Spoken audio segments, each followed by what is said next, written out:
go.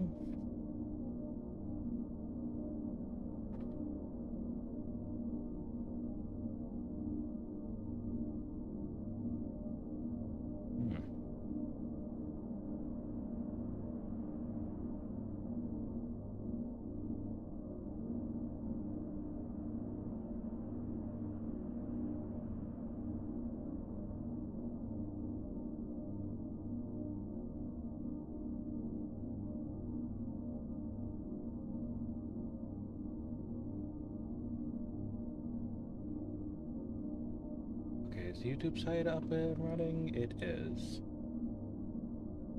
Perfect.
I forgot my mic's muted. Okay.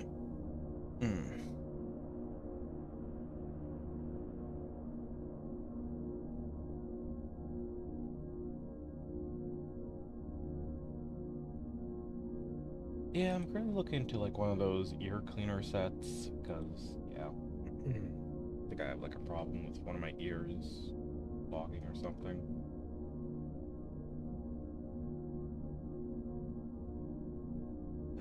Okay.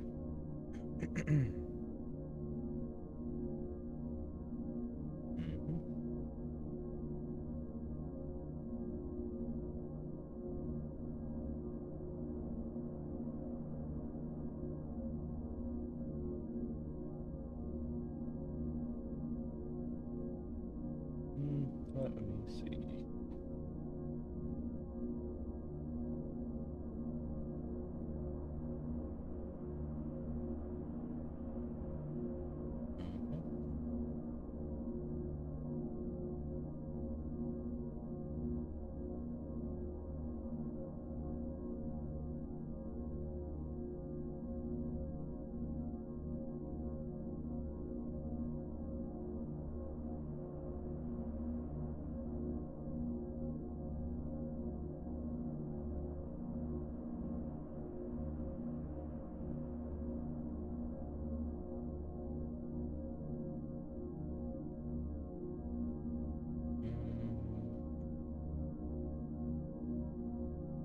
Is it safe to enter? I don't know. I don't know how late it is for you. Man, my voice is fucked. Yeah.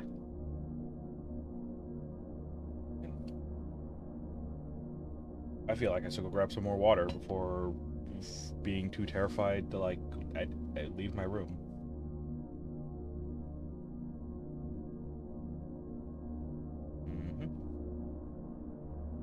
Yeah, doing well. I was supposed to stream earlier, but yeah.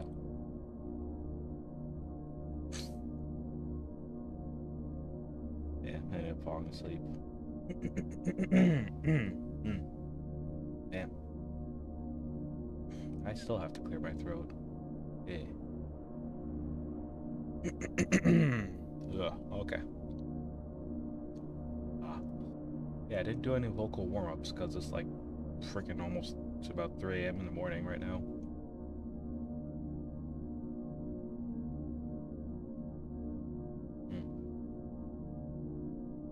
So yeah.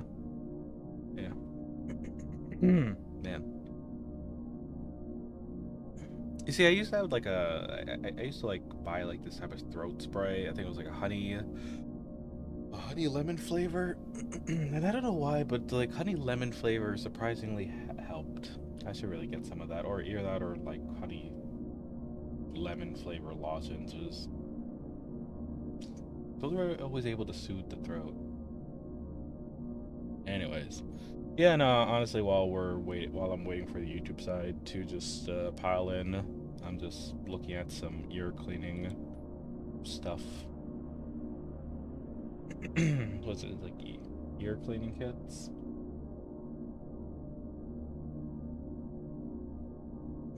I'm looking at the like the safer design ones.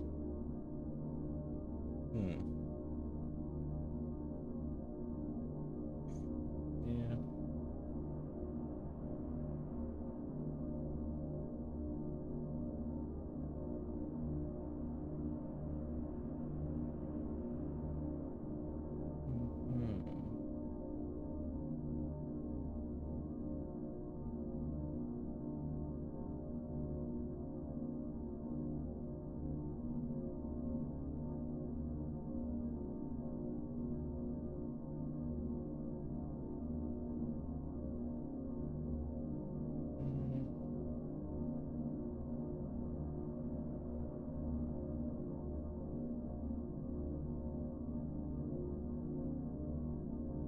Okay.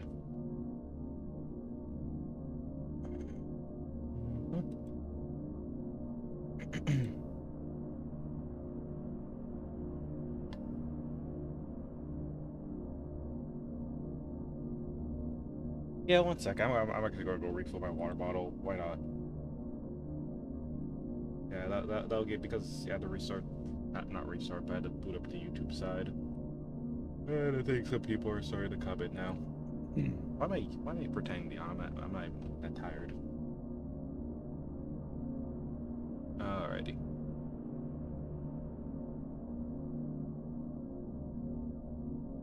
Yeah, honestly, because since I slept early for a couple of hours, I might just stay up tonight.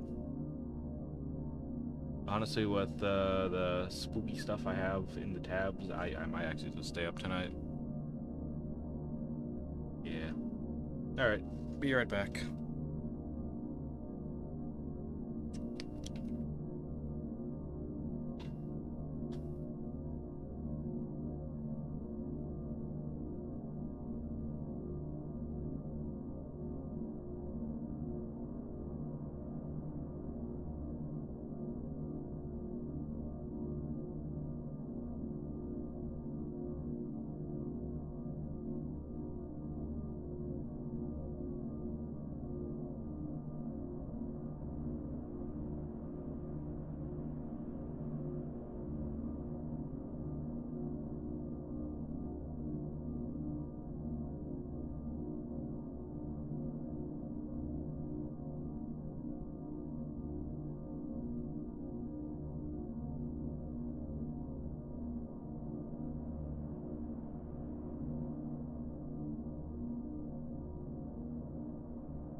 Hey, did that person that was just in chat was a bot?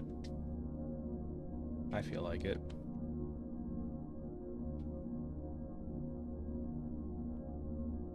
I don't know. I mean, maybe.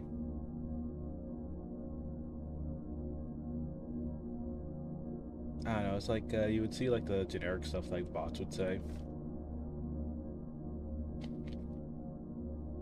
And yeah, I went and grabbed some snacks.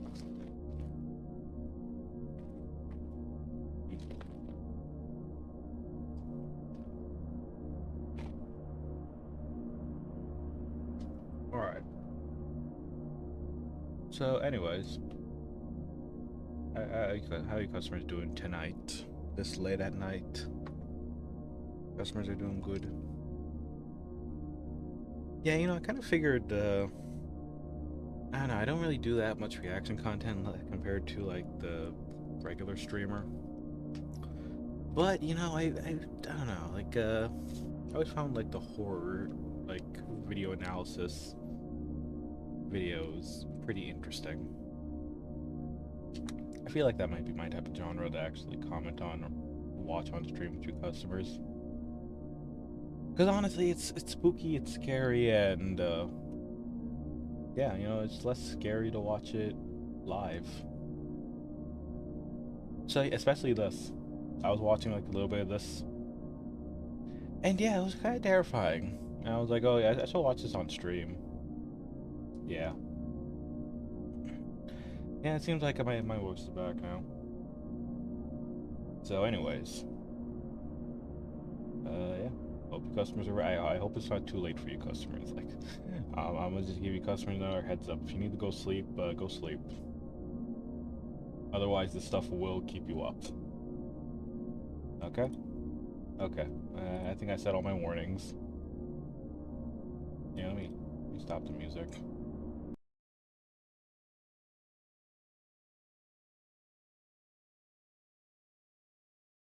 I'm just gonna watch this through the overlay instead. Maybe. Yeah.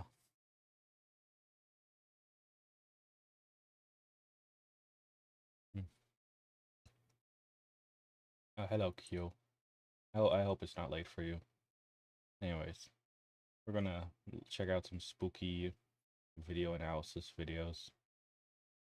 So yeah, yeah. Hope you're ready for spooks. Otherwise, just click off the stream. Just if it's too scary, or you could just listen in the background. Yeah, my voice is back, so I'll be talking. I'll be commentating.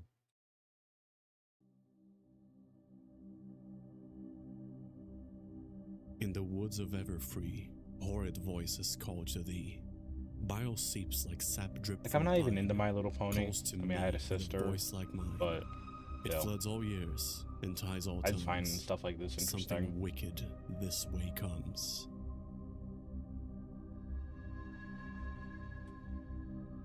This is like Darkwood Hello, levels of Pony. horror. I am here to tell you that as of recently, I have fallen down a very weird, very scary rabbit hole. As of the past 3 weeks, I have been absolutely basking in pony gore upon discovering a niche that I've become fairly addicted to.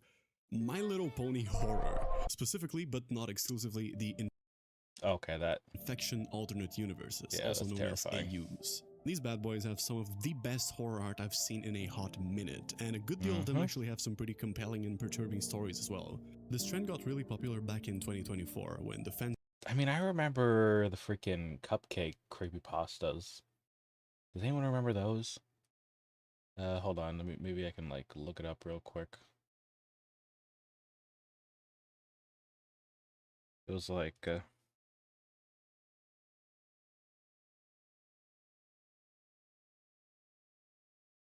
yeah, this stuff. Yeah. Yeah, no, that used to be like the most I've delved into MLP horror.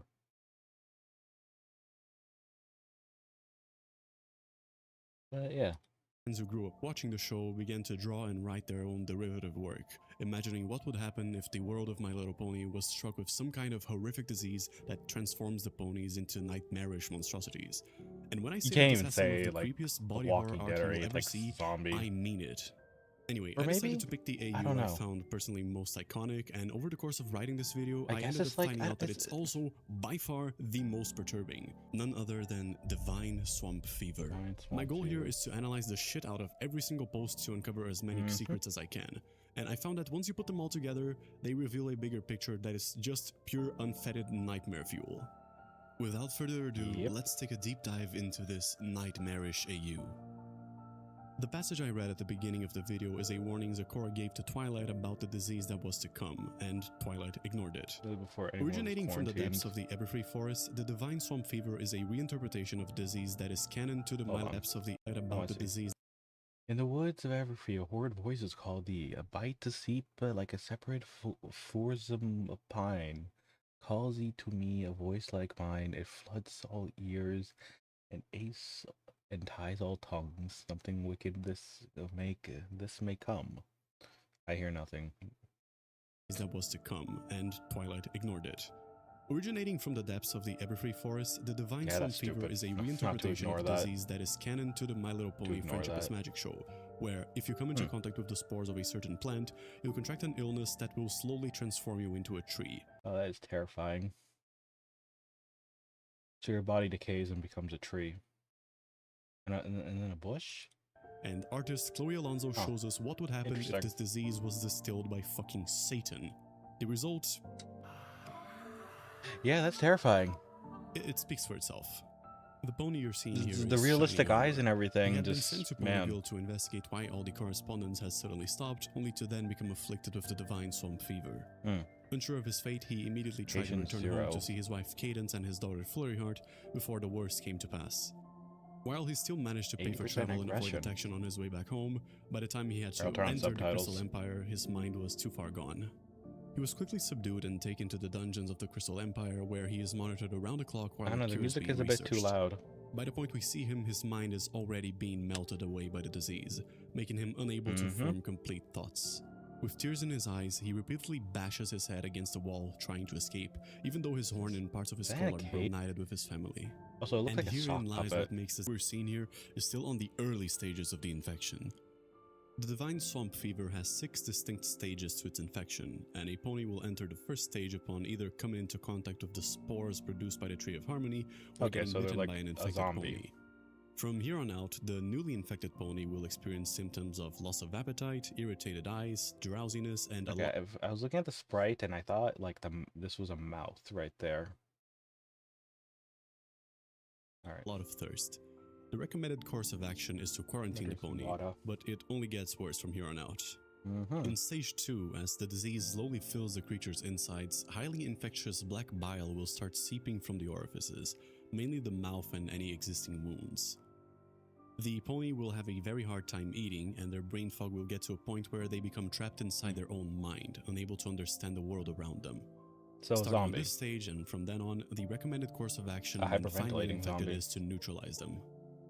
Stage 3 is when the disease really picks up.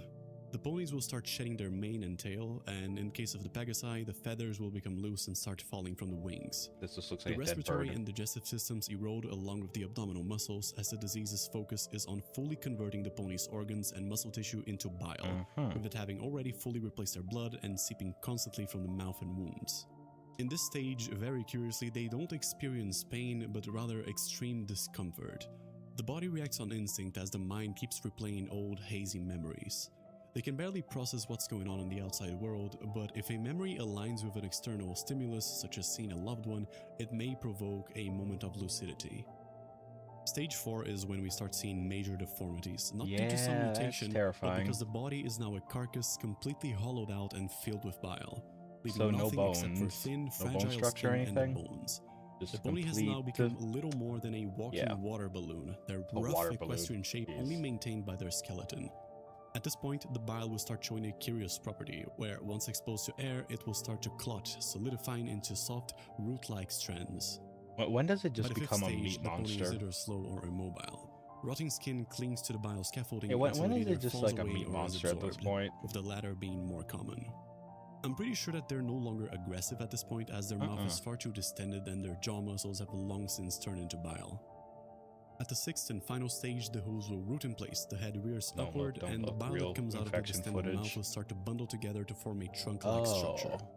Most of the bile in the body will coalesce into the structure, Trunk-like moving it structure? skyward for a few meters Oh, before I see it by the begins to roots, so branch. they're At this what point, used to be they become legs. what are known as imperfect trees. I thought a tree was still growing out alive of its and still mouth. trying to breathe out of instinct, even though their lungs have Wait, long is since it? been dissolved. But evidence suggests that this isn't the end for whoever gets infected, as the divine swamp fever appears to transcend what a normal disease should be able to do. We'll uncover more on some of the following posts, as there is something almost eldritch about this disease. But regardless of its true nature, effort must be made to halt its spread.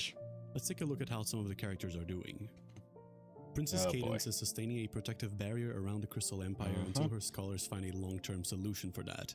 She is immune to the infection, but maintaining the shield around the Empire takes up a lot of her power, and there's a chance that she could become susceptible as exhaustion takes hold. Interesting how they actually have Sunburst scaling. is one of Cadence's scholars, and he's working on a way to use the artifacts to sustain a long-term shield. Once a solution is found, they can work on treating Shining Armor. Zakora, Twilight, and Starlight were working around the clock with the Ponyville medical staff to help the quarantined ponies, but since Ponyville is so spread out, it's much harder to contain the infection. Presently, only Ponyville Major is being shielded by Twilight. Their hope is to establish communication with another community to understand the scale of what they're dealing with. However, as Starlight was working in an infected zone, she was attacked and didn't manage to defend herself. The flesh surrounding her spine has degraded, making it difficult for her to move and leaving her slow and shambling, with tears in her eyes as she struggles to make sense of what became of her. She has keen senses but is not very aggressive. Celestia works full times maintaining shields around Canterlot and other surrounding communities. Luna is in charge of working on a cure and handling logistical affairs. Since the infected are dreaming all the time, she is able to dream walk into their minds. They hope that they can learn something from the infected without having to be physically near them. That is interesting, the fact that you can go Applejack and her family are staying in a separate quarantine zone and are responsible for keeping Ponyville fed. And while Applejack is fulfilling that job well, Big Mac is struggling with the nightmares and guilt of having left a pony behind. Rarity has taken on nursing duties, working along with Nurse Redheart and the others on quarantining and treating the infected. Definitely feels a little bit more No uncanny. information is given on this. I think it's the long legs. Fluttershy, but it's later revealed that she's staying in the Ponyville hospital. Pinkie Pie has become infected and was last seen wandering through the woods. Judging from her appearance, that's terrifying. Stage 2. The most perturbing detail of the scene is terrifying. Her haunting, strained laughter. Oh god. Yeah, no one's sleeping tonight. No one is sleeping. In the official MLP canon, it's revealed that laughter is Pinkie's way of dealing with anything that scares her. Rainbow Dash has been found plucking her own feathers, hiding away in the basement of a derelict structure. From the look of it, she also appears to be on stage 2. And the cries of agony that she makes are just... What the fuck is this? You ever seen The Walking Dead? Also, hello, Don. She displays a behavior not too dissimilar to that of Shining Armor. Yeah, the footage is even labeled self-destruction in both cases. One must wonder what it is about this infection that induces this self-destructive behavior. This isn't just a really fucked up disease. There is something bigger hiding beneath the surface, and some of the answers lie at the end of Shining Armor's storyline through this AU. That's not horror anymore. Could only hold him for so long. By the time we next see him, the realistic nature of these, like, I don't even know what they call it, renders, images? Halls, slowly oh, Jesus. From the inside. Wait, which pony is this? Fibers make every step a struggle with his skin. Hold on, which pony? Which one was this? Is well into oh, these are tapes. For so long. By the time we next see him, he has managed to escape and is well into stage 4. He shambles through the empty stone halls. Oh, okay. Rotting from the inside. The one from the patient 0. Every step a struggle, with his skin sagging and forming as the bile ferments. So that was the one. This is the one that was like banging his head on the wall. Moved by the thinnest thread of hope that he could see Cadence and Flurryheart one last time. Oh, jeez. After some time wandering through the castle, he eventually manages to find the two, as well as Sunburst. No. Princess Cadence is utterly distraught to see what has become of her husband. The shock breaks her concentration on the shielding spell around the Crystal Empire, leaving it vulnerable to the infection. Dang. Shining Armor is slowly approaching, and she can only manage to issue one order to Sunburst. Yeah. Get Flurryheart out of there. Yeah, this is the patient The 0. screen cuts to black, and in the next scene, the ponies are nowhere to be seen, except where Cadence once stood, now lies a pool of bile, with hoof steps leading in Shining Armor's direction, curiously. Past this point, we never hear or see Cadence again, but we do get a few clips showing Shining Armor's last lucid moments before the infection overtakes his mind completely. He lies in the dark, tears of bile flowing freely from his eyes as he struggles to understand what happened. You His killed your boiling wife and mind kid. torments him with the cries of a daughter that is no longer there, and the Morse code in the background spells out his thoughts. Thinking of you. Morse code? Bile bursts forth from his body and mouth as the cries of Flurryheart become distant, interspersed with a cacophony that is very indicative of his state of mind. Again, this is supposed to be based off of the in-game lore of them, of them just like freaking becoming like a tree once you get like, how do you say, when you interact with this spore infection. So yeah, I gotta say, this is terrifying. I want to say the most terrifying one we've seen so far was Pinkie Pie. Yeah, here, here, does anyone not want to sleep tonight? Yeah, here, let me help you.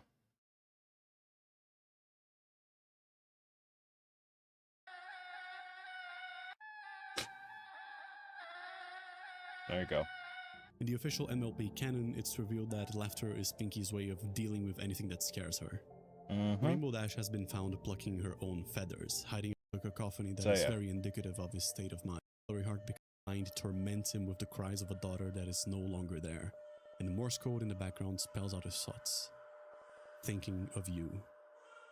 That'd be horrifying. This is a game. Bursts forth from his body and mouth as the cries of Flurryheart become distant, interspersed with a cacophony that is very indicative of his state of mind. Still, he clings to the fading, comforting memory of his family. The comments decipher the Morse code to be the following sentence. I see you in my mind, always. I will wait. I lie still in the quiet. I will wait. I will roam. I will wait. In the last of the videos, as Shining Armor is in the early stages of Phase 6, the Morse code is too echoed and jumbled to make sense of anything past the first two letters, I and M. He looks into the camera with desperate, pleading eyes, and a message appears in the corner. Oh, jeez. Information. I have information. I am not alone in here. Now, what does that mean? Man, this is Most very of the clips horrifying from the Divine artwork. Swamp Fever AU are preceded by a warning that tells the viewer not to look, as well as the source from which the video was procured. Both these elements are more important than they seem at first sight. So it's like found footage. These are tapes being compiled by Twilight in an attempt to figure out how the disease works and how to cure it. Okay. She built a kind of machine capable of reading minds, and along with Princess Luna, they're peering into dreams, memories, and the streams of consciousness of both the infected ponies and those who came into close contact with them. The footage can have many sources, but the ones I'd like to bring your attention to are the sources Insider and Outsider. I've seen two prevalent theories as to what these terms could mean.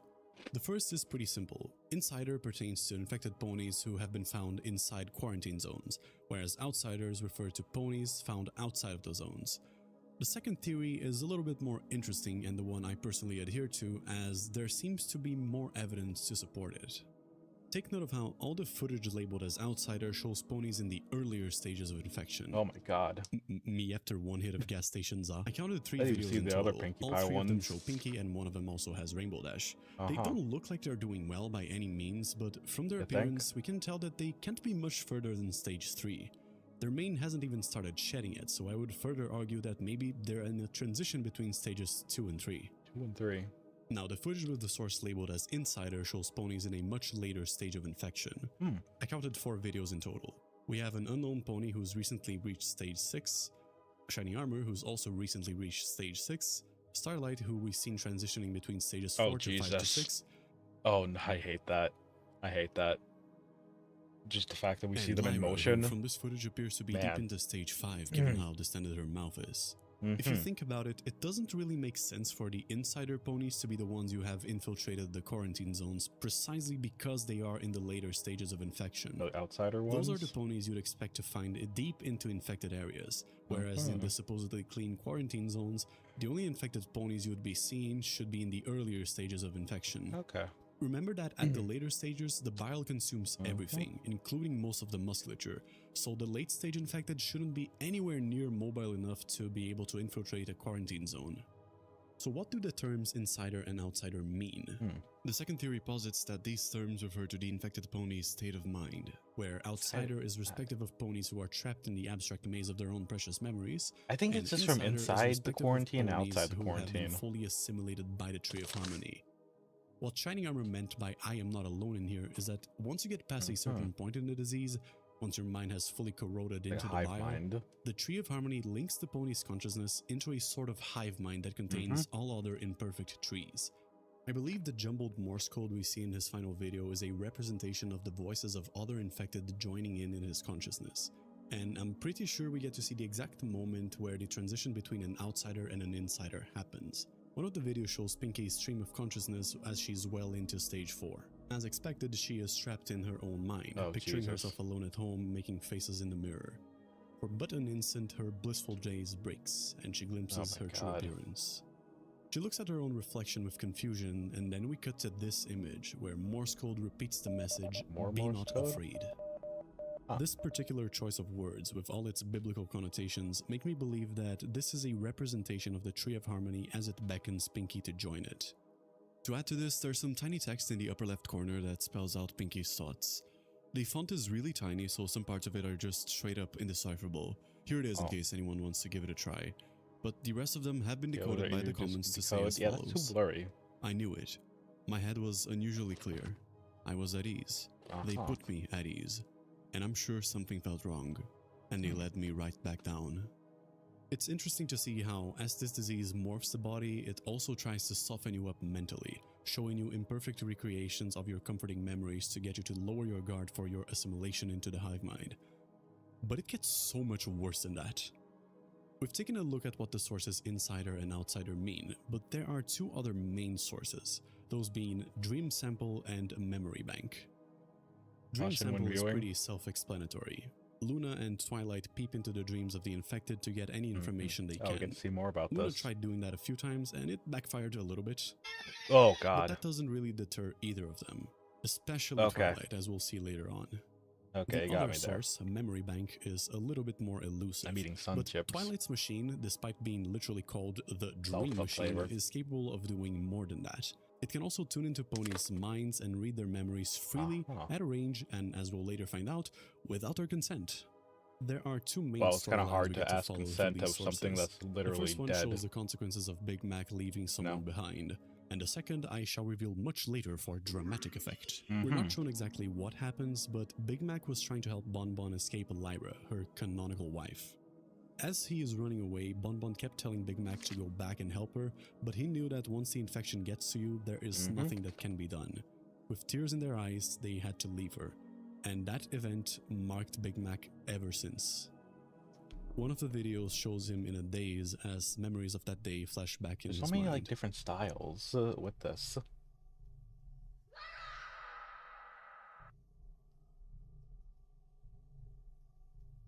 Granny Smith shows up in the doorway and gently urges him to go to bed. He complies. Oh god, this is gonna be... Yep, okay, jump scare.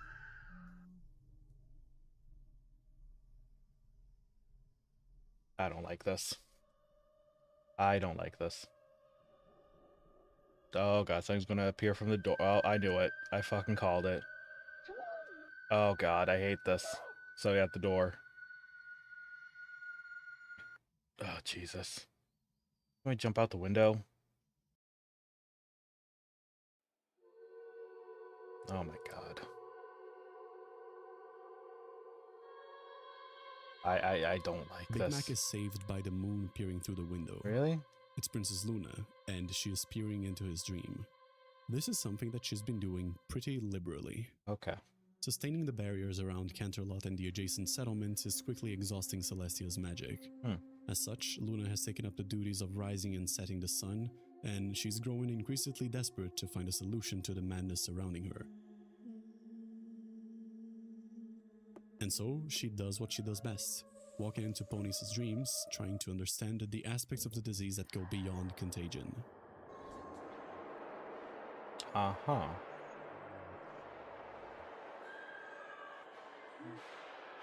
Hey, see, there's so many different type of art styles in this. I guess reflect into one dream? Probably. Also interesting how they show her, like, portrayed as like a sketch. Like a crayon sketch. Also the moon.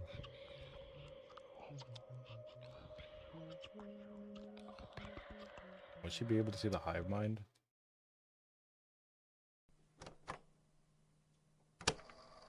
At this point, why not? Has anyone taken consideration of Bonbon a finds fire herself element? weeping before a river. I'm just saying.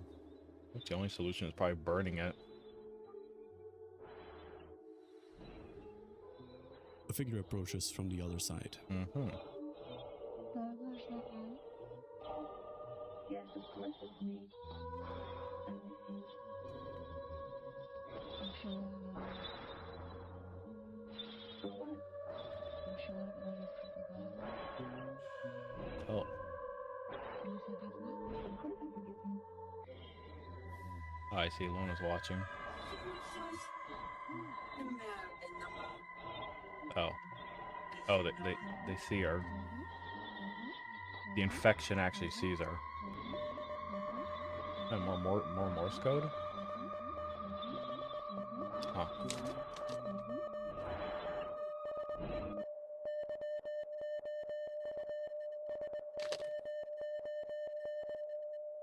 Mm-hmm. Let's interpret this together. Bonbon is having a dream reminiscing of the day she lost her lover. From what we saw in the cardboard show thingy, it seemed that it was a rainy day and there was some kind of flooding or body of water involved. It would make sense that this element would be present in the dream, and it would moreover serve as a barrier between her and Lyra. The thing is that the pony she's talking to is not Lyra. Not anymore. Think of the way she replies to Bonbon. Pay close attention to the way Lyra delivers her line.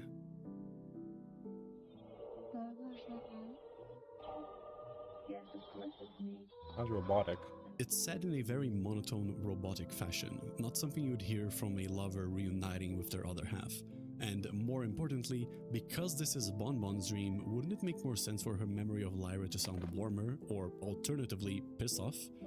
Let's look at the next line.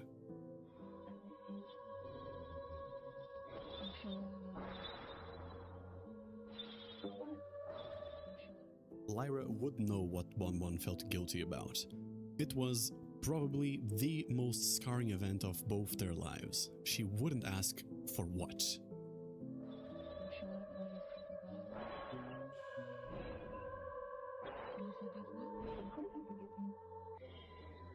This may be me reading too much into it, but Lyra's answer here is way too fast, and also it just sounds off. Lyra seems a bit too accepting of Bonbon, and she's still delivering her lines very flatly.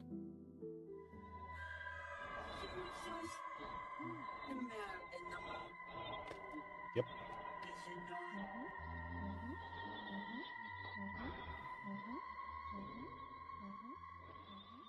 The one time we see emotion in Lyra's voice is when she notices Luna watching them, and she immediately disappears with no regard for Bonbon. Now, why would she do that unless there was something about her that she didn't want Luna to find out? Probably infection pretending to be loved ones. As Lyra disappears, it starts to rain, much like how it was raining in the day they got separated. I don't know, I just thought that was a cool touch. You've probably already figured it out by now, but Bonbon in her dream is talking to the infection pretending to be Lyra. Hey, I kind of figured it out already. When we saw Lyra, she was deep into stage 4 and already considered to be an insider, already part of the hive mind. While pretending to be Lyra, the infection is trying to gain the trust of Bonbon so that it may be able to infect her later on. Oh, I see. Don't let Luna into your dreams. If she sees me, she'll realize what I am. See you soon. The infection is sentient, and it somehow got access to Bonbon's mind. But yeah, that's kind of crazy. The fact they can enter dreams now. This one is from Zikora's perspective, as she's staying in the Ponyville hospital. A quiet night without a sound. I'd better take a look around.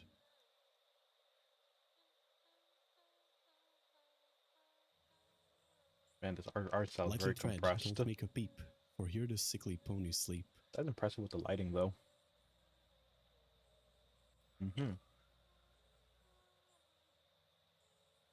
Why, Fluttershy, are you alright? It's been an awfully quiet night. Oh boy.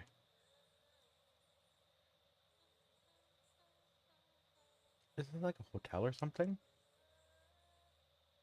Alright then, I'll leave you be. But if you want anything, please call for me.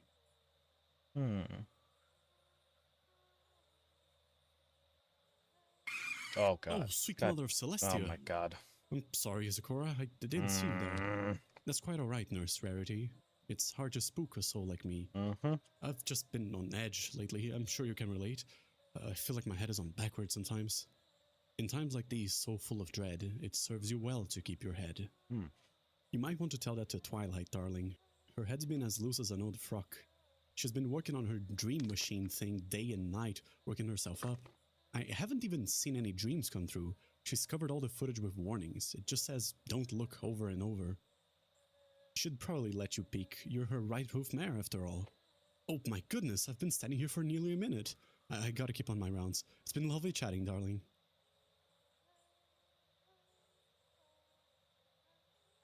Oh, Lyra. Oh, Macintosh. Oh, you damned moon. Evil, wailing moon. This video is just one of the many tapes being compiled by Twilight, and here it's revealed that the don't look warnings we've been seeing in all of them are not a trigger warning for the audience, but rather an in-universe element Twilight deliberately put in all the tapes she's been gathering that contain information on either the infected or the people who's come into close contact with them. But in this footage, there isn't even any infected involved. Zakora has technically been in the Ponyville quarantine with Twilight, right? Well, in a status update post that came before this video we just watched, we see how most of the characters are doing, and it says that Zakora is shaken after an encounter with the Tree of Harmony. We're not really shown what this encounter is, but my guess is that the infection's hive mind manifested itself in Zakora's dream, much like it did to Bonbon. The difference being that Zakora realized the nature of what she was interacting with, and as it turns out, Twilight had an inkling about what that could imply, which is why she decided to probe her memories. Zakora wasn't too keen on that, as we'll see in the next clip that gives out the biggest mindfuck of the whole AU so far. A simple transcript of a conversation between the Princess of Friendship and her right hoof mare. How long has it been? How much time has come to pass? Why does it matter to ask? Zakora, what good would it do for you to peep into my mind while it's asleep? You know why I'm doing this. My words before you did not heed, now my thoughts you want to read? I already now my ears are full, a grinding voice like a blade that stole. No good will come from what I recount. I believe this will keep the sickness out.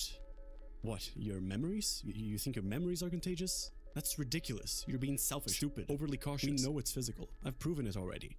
I just need to see exactly what you saw. I need to know how it started. Was it not you who first had thought the mind is what invites the rot? I was just taking extra precautions. I've looked at hours of footage and I have zero symptoms. Sure, you have no bile or blight, but what makes you certain you are alright?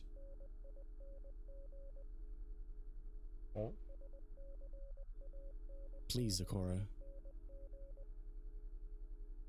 No. I'll try to fix the cropping. 754. Absolutely nuclear lore drop that the infection can spread mimetically. Merely witnessing an infected, hell, even the footage of an infected, can be enough to compromise someone's safety. That's why Twilight has been putting all those warnings, because information about the infection is enough of an opening. Once you've witnessed the infection, it will sit at the back of your mind, whispering, beckoning, masquerading as whatever will most effectively get you to be a part of it. That's why it manifested as a forgiving, loving Lyra in Bonbon's dream and as a deformed monstrosity in Big Mac's dream. It's targeting the weaknesses, Bonbon's consuming grief and Macintosh's overwhelming guilt. The Tree of Harmony even speaks to him directly, once again telling him in Morse code to be not afraid. Seeing an infected is not safe. Seeing footage of an infected is not safe. Dreaming is not safe. Fuck, at this point maybe even thinking is not safe. Jesus. So one must wonder, how come Zakora, Twilight, and Luna are doing okay? Well, Zakora sort of told us that she isn't. Already now my ears are full, a grinding voice like a blade that's dull.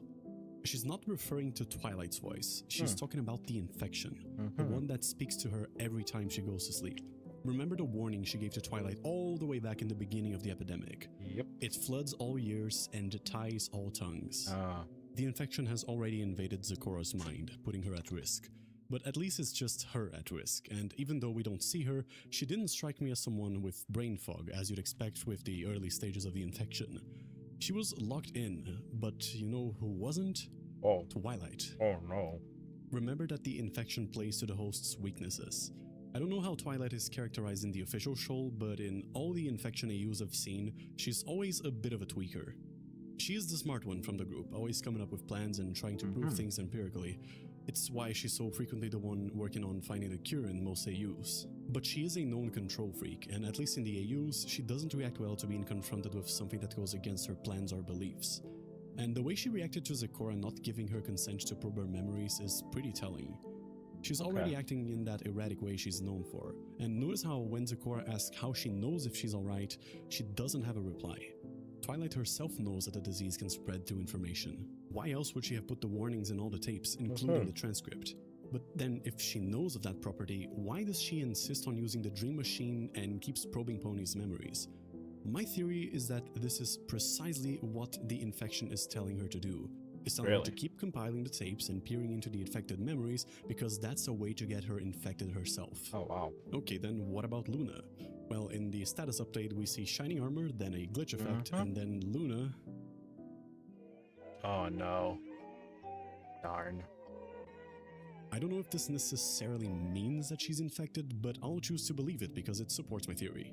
Very well, so far we know that the infection turns you into a rotting water characters balloon, are traps you left, inside your own mind, assimilates your consciousness into a hive mind, spreads through non-physical means, and is seemingly sentient and cunning. Pretty bad so far. Man, the sentient problem, the sentient part is pretty terrifying. A new strand of the disease has been ravaging through eastern Equestria. Its symptoms are supposedly pretty similar to the original strand, but it's different in the way that it spreads. As of now, there are 2 tapes pertaining to this new strand. The first is focused on preventative measures. The infection can spread from pony to pony, but its main method of contagion is through contaminated food. I'm trying to realize it was like Resident Evil. Things like grain, wheat, this is like water, Resident Evil. sugar, and produce, and as such, the vast majority of ponies infected by the disease have never even seen another infected.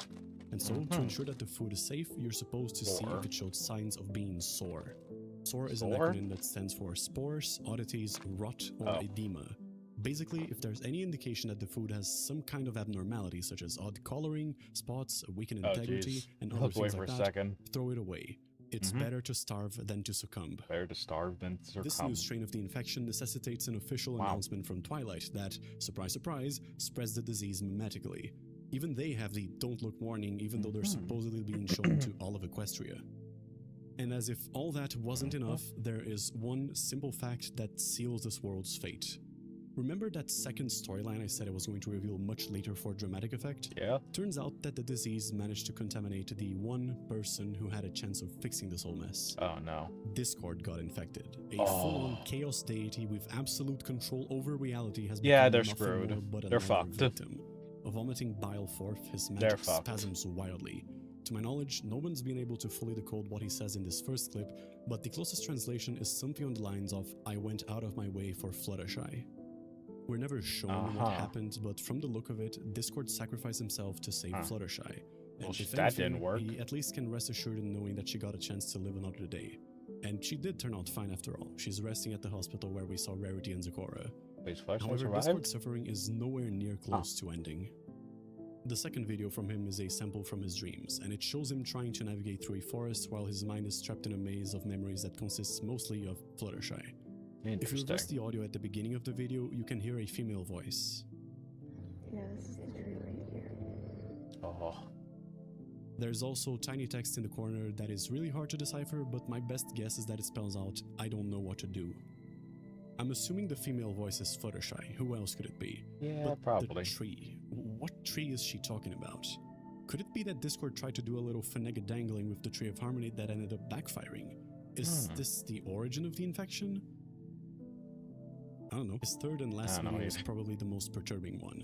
Oh It's boy. initially just footage of someone wandering through an open field at night, while text periodically shows up in the top left corner. Man, this Much like in the last video, I believe terrifying. these are Discord's thoughts as the infection rages inside him. I can never go It was camping. pretty hard to decipher what the text is in this one because the lines often overlap, but here's what I managed.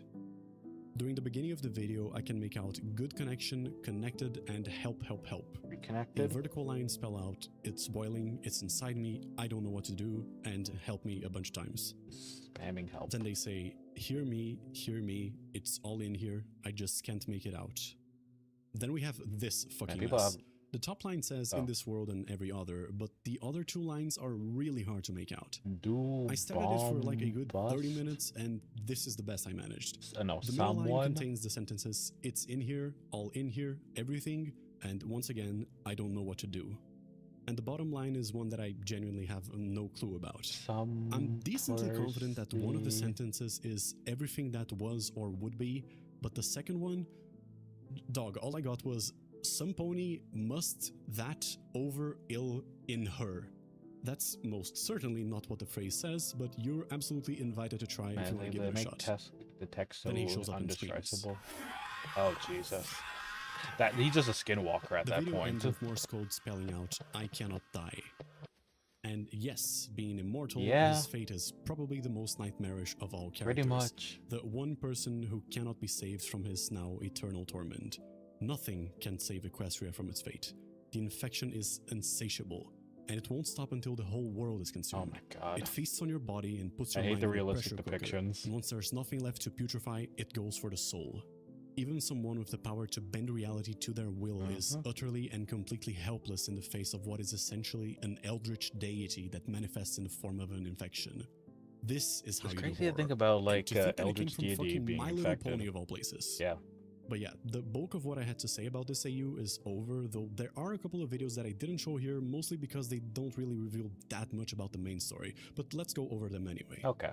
There's a video that comes from Cheerily They're where still she's spooky trying to get away anyways. from an infected Lyra, and the audio in this one is pretty haunting because you can hear Lyra softly singing as she gets close. Oh.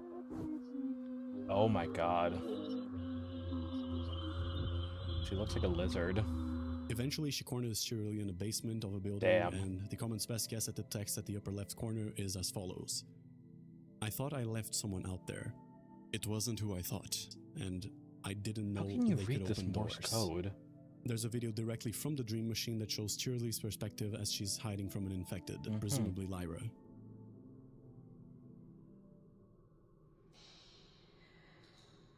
Okay, I cannot even. This is like freaking security cam footage.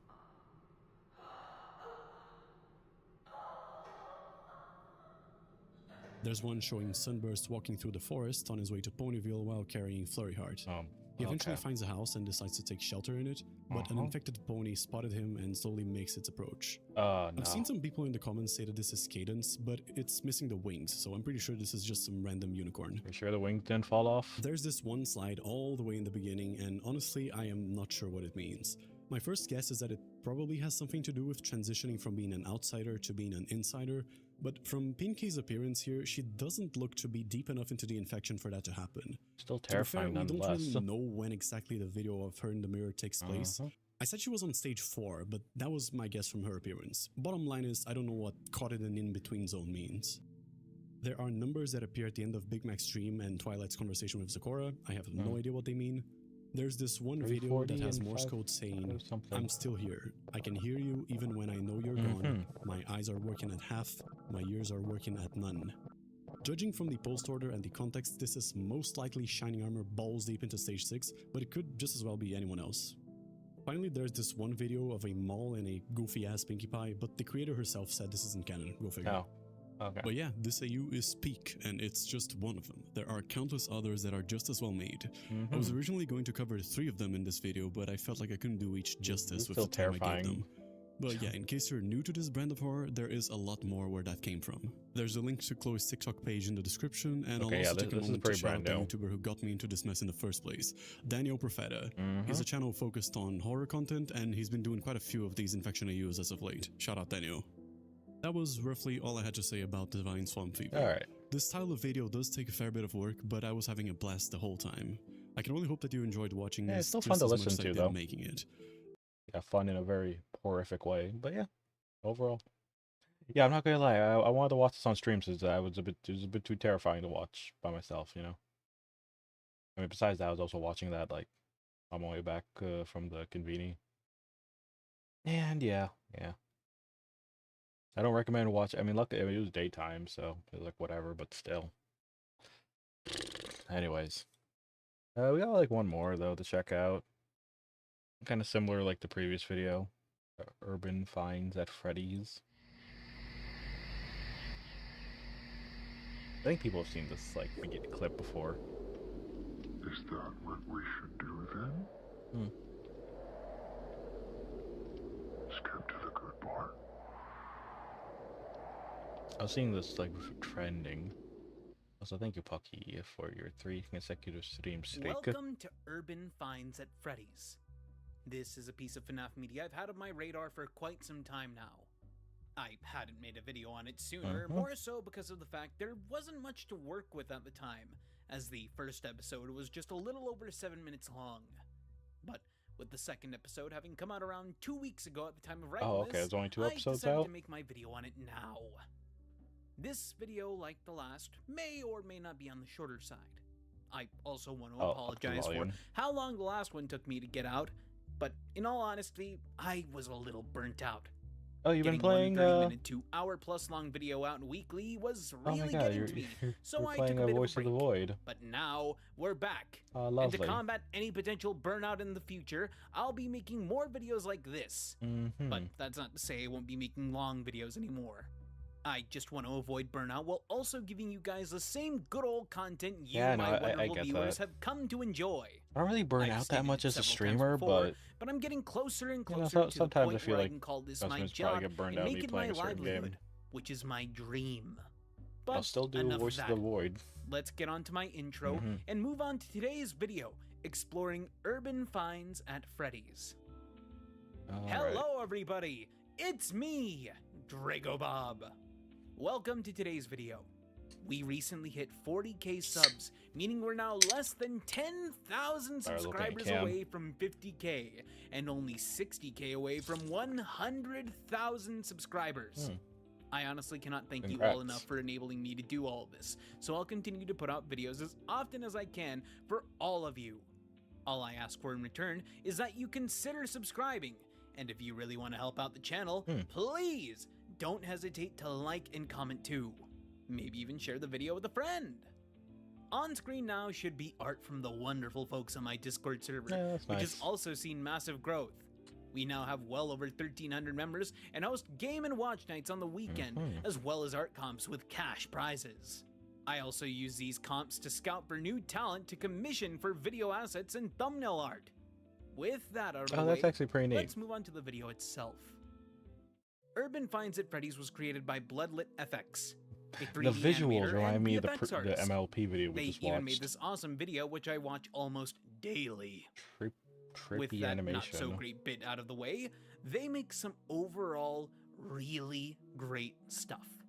The rest of their channel isn't really dedicated to FNAF media or the series we'll be looking at today, so we'll be jumping right into the first video of the series. Nice portfolio, though. The aptly named Urban Finds at Freddy's. This will be your one chance to pause the video and go and watch the series yourself. While I will be playing select clips and sections of the videos for the sake of context, to get the full experience yourself, I again highly recommend you go and give the series a watch. Okay, I'll go give it a watch.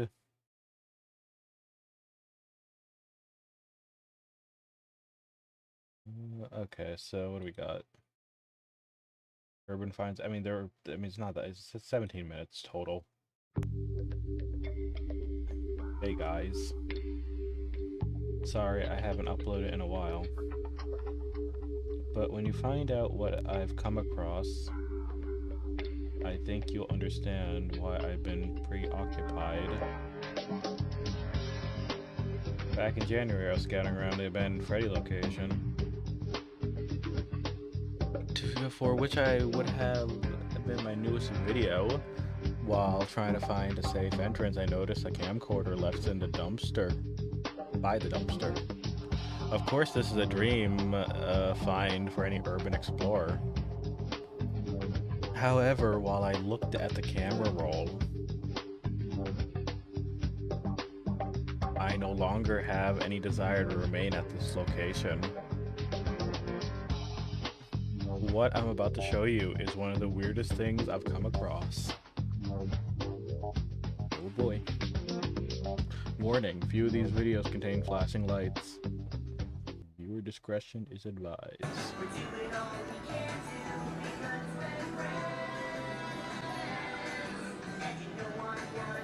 This is actual live footage.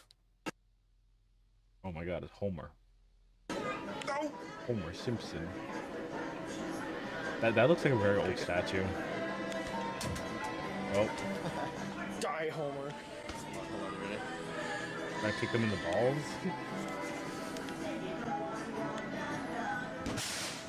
Ooh. Can I break his legs off?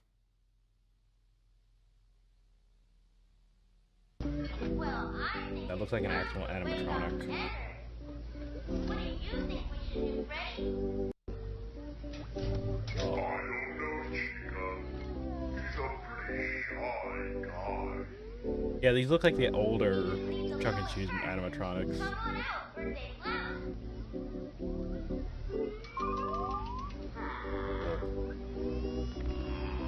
Yeah, it makes the baby cry. Nope, he doesn't want to come out.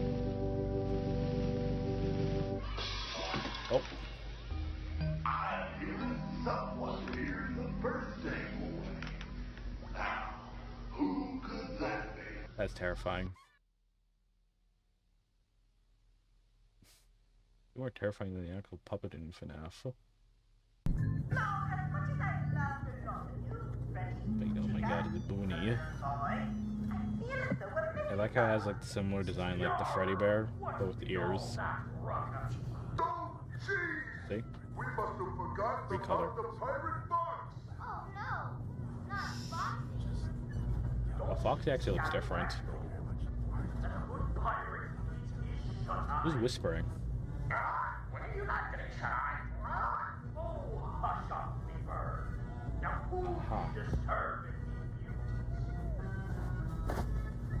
Oh, wide enough, Foxy. It's somebody's birthday after So all. wide enough, Psych. lighten up, or what? Where are these subtitles? Okay. Cool. What happened? Thank goodness it's somebody's Oh birthday. no. I've been holding on to these balloons since last show. Holy pepperoni balloon boys. That's a lot of balloons. It's a good thing you're nailed to the It's floor. him. The fucking BB.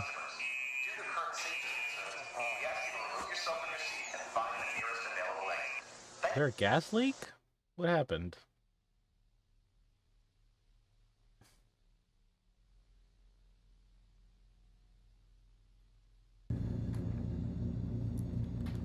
Who is left at night? Who stayed? Oh yeah, well everyone else is evacuating. I'm a sneak up on stage. Yeah, look at this Freddy. Yeah, take a good look at him. That fucking BB. I fucking hate him. Is there like a fly buzzing around? Or what is that? Okay, if it looks at us, I'm gonna just, yeah, I'm gonna. If the head turns, okay, it didn't. I really thought they would do the classic jump scare, like, you know. Hello. Fazbear Entertainment presents a 1, a 2, a 1, 2, 3, 4. Cartoon? Are you ready for Or an the advertisement. greatest arcade and pizza place in the world? Well, come on down to Freddy Fazbear's Food and Theater. I like how We people don't still just use cut that the cake. footage. We offer free tokens with every food. Like, hold on. Like, I like how people still use this same, Pizza place in the world? Well, come on down to like, this same exact, like, location. For the, like, to depict the Freddy Fazbears. Oh my god. That is funny.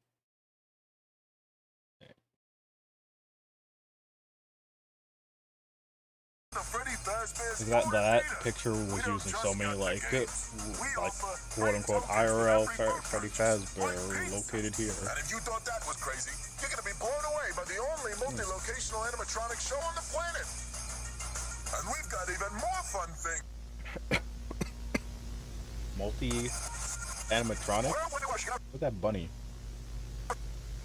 A golden rabbit.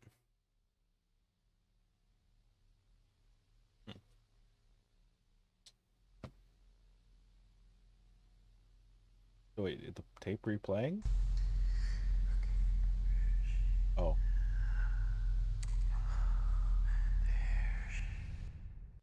What? What happened? Is it moving? No, it's just standing. It's like Big Bird, honestly. Susie. Oh. Mommy, is that you? Oh no, Big Bird is moving. It looks like they're wearing a turban. It's you. It's you. Or some sort of cap. Flashing lights to keep it in place. Oh. Okay, what was that?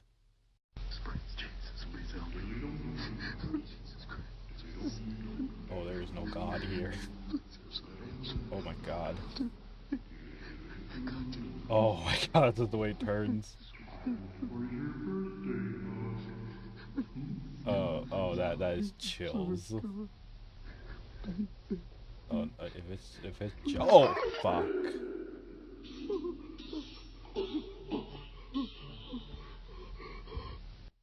The power die on it? Jesus. How is it that mobile? I'm losing, man. Oh my God.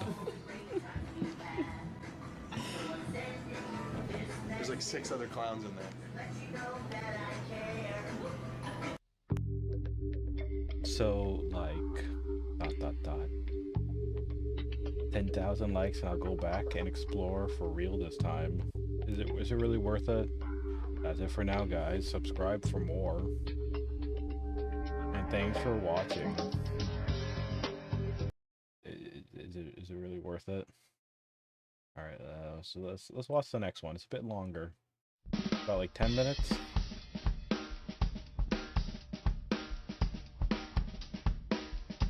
Wow.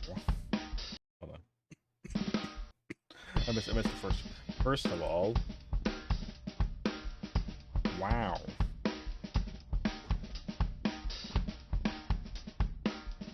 I cannot believe the overwhelming support I received on my last video. As I said, I am most certainly planning to go back and explore for myself. However, on Wednesday, I received an email from an anonymous fan. Attached to this email were multiple video files, ... Once again, super weird. You'll get it. Anyways, ... Enjoy. LOL.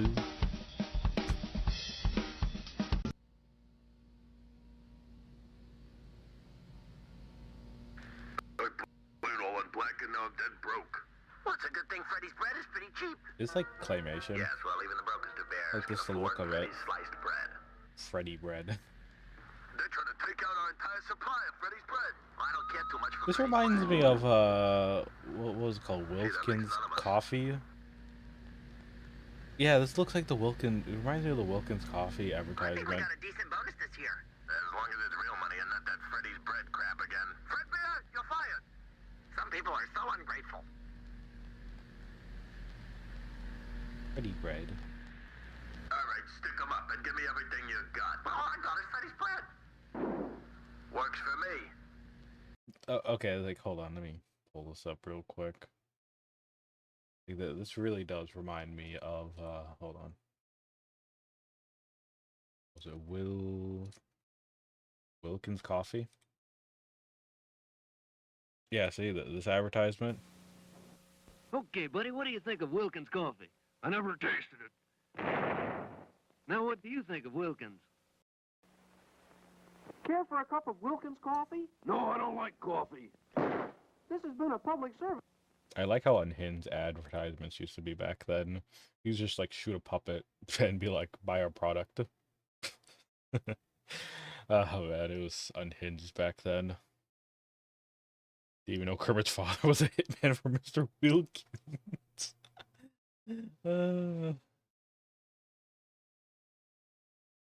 Uh-huh. The dark sense of humor. Okay. Freddy's bread. Hey, Fredbear, what's the matter? What's the matter? Oh, my Freddy's bread. Oh no. Oh, don't be such a baby. Oh, my Freddy's bread. Oh, don't be such a baby. Oh, the tape is glitching. Don't be baby. Oh, Bear, what's the matter? I ran out of all my Freddy's bread. Oh, don't be such a... What the heck? What's the bird doing here? Is that a bottle cap on its head?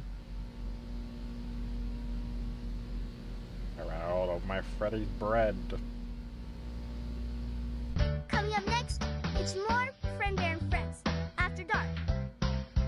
And now, back After to Fred Dark. Bear and Friends, only on Nook. It's like a Disney XD parody.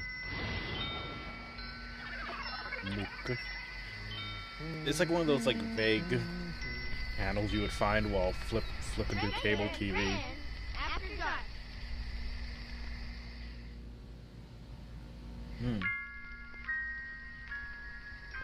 Say, it's a pretty nice night for a fire, huh? Yeah, Although it's getting a little dull, don't you think? a little bit. I know I got a storybook in here somewhere, just... How about a new one? Alright, let's do it.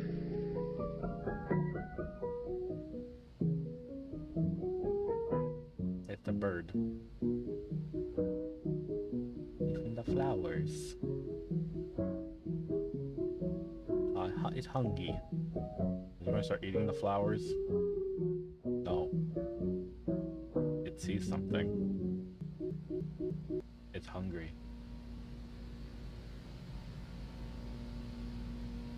So what was that story, Freddy? Oh, another footage? Say, you folks know what time it is? Yeah, purple hat on it, it looks like. Yeah, see the purple hat and the purple bow tie? I think it's purple, right? Hey, wait just Yeah, it is. Where the heck is everybody?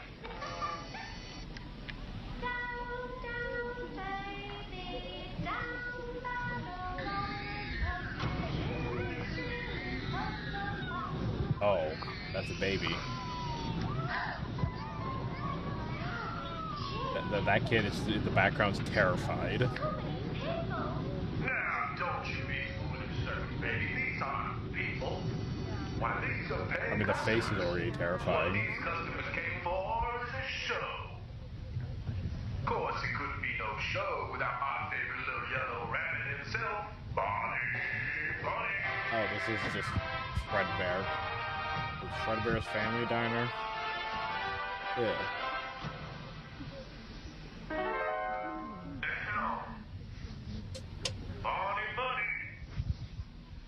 Boy, I can never Where's manage to Bonnie? catch that little hair on time. You kids better tell me you see a little yellow bunny bouncing around.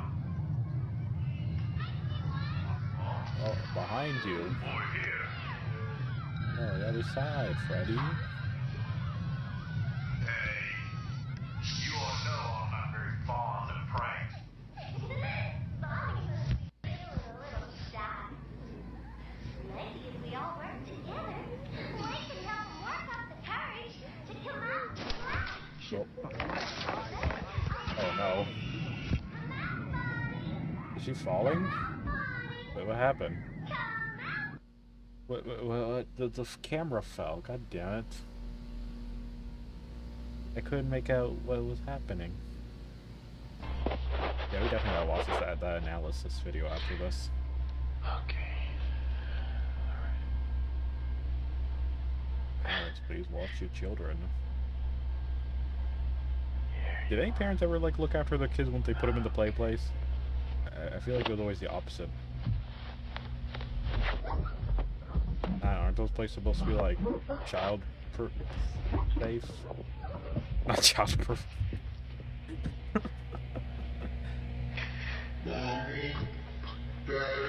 Oh Jesus. Oh God.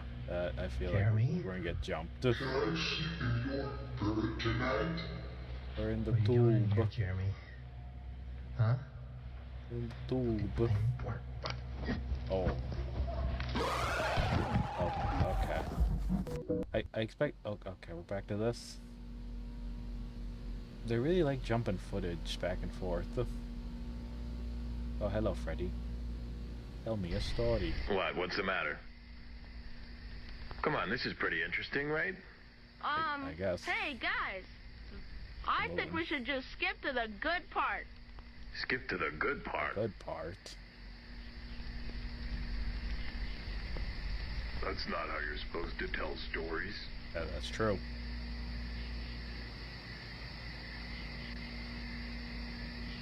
Why'd the moon staring at me like that?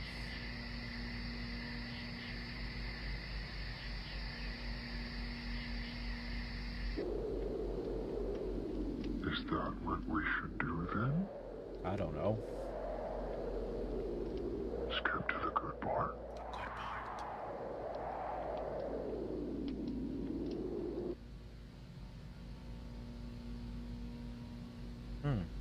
Oh, there's more? What is the good part?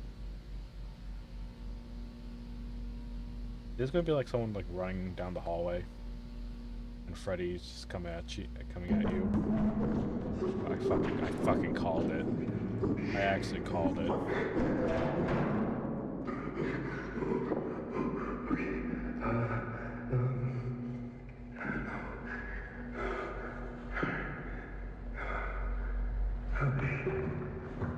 He's gonna try hiding in a suit.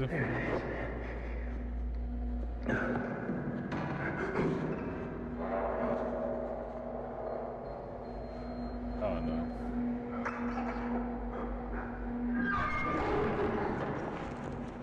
Jesus.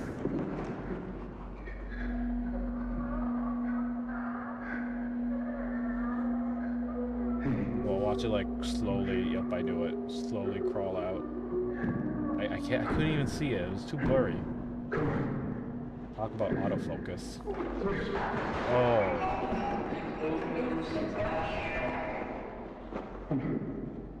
It's like, oh god, I see the eyes. Oh, is that an endoskeleton? Where is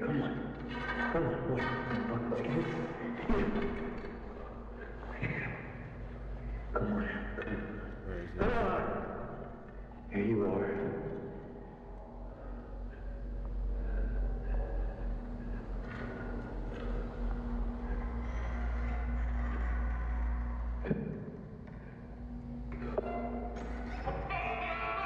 Oh my god, I fucking hate it.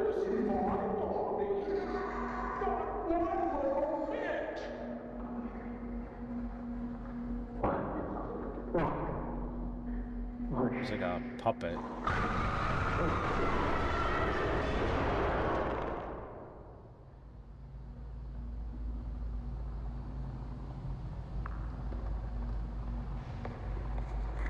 Are they gonna stuff him in the suit?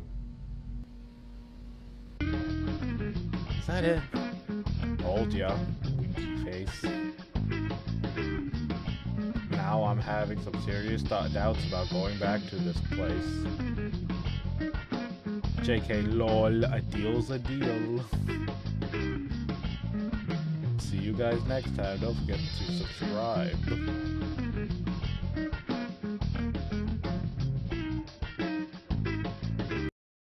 Subscribble. Okay. Alright, let's watch this now.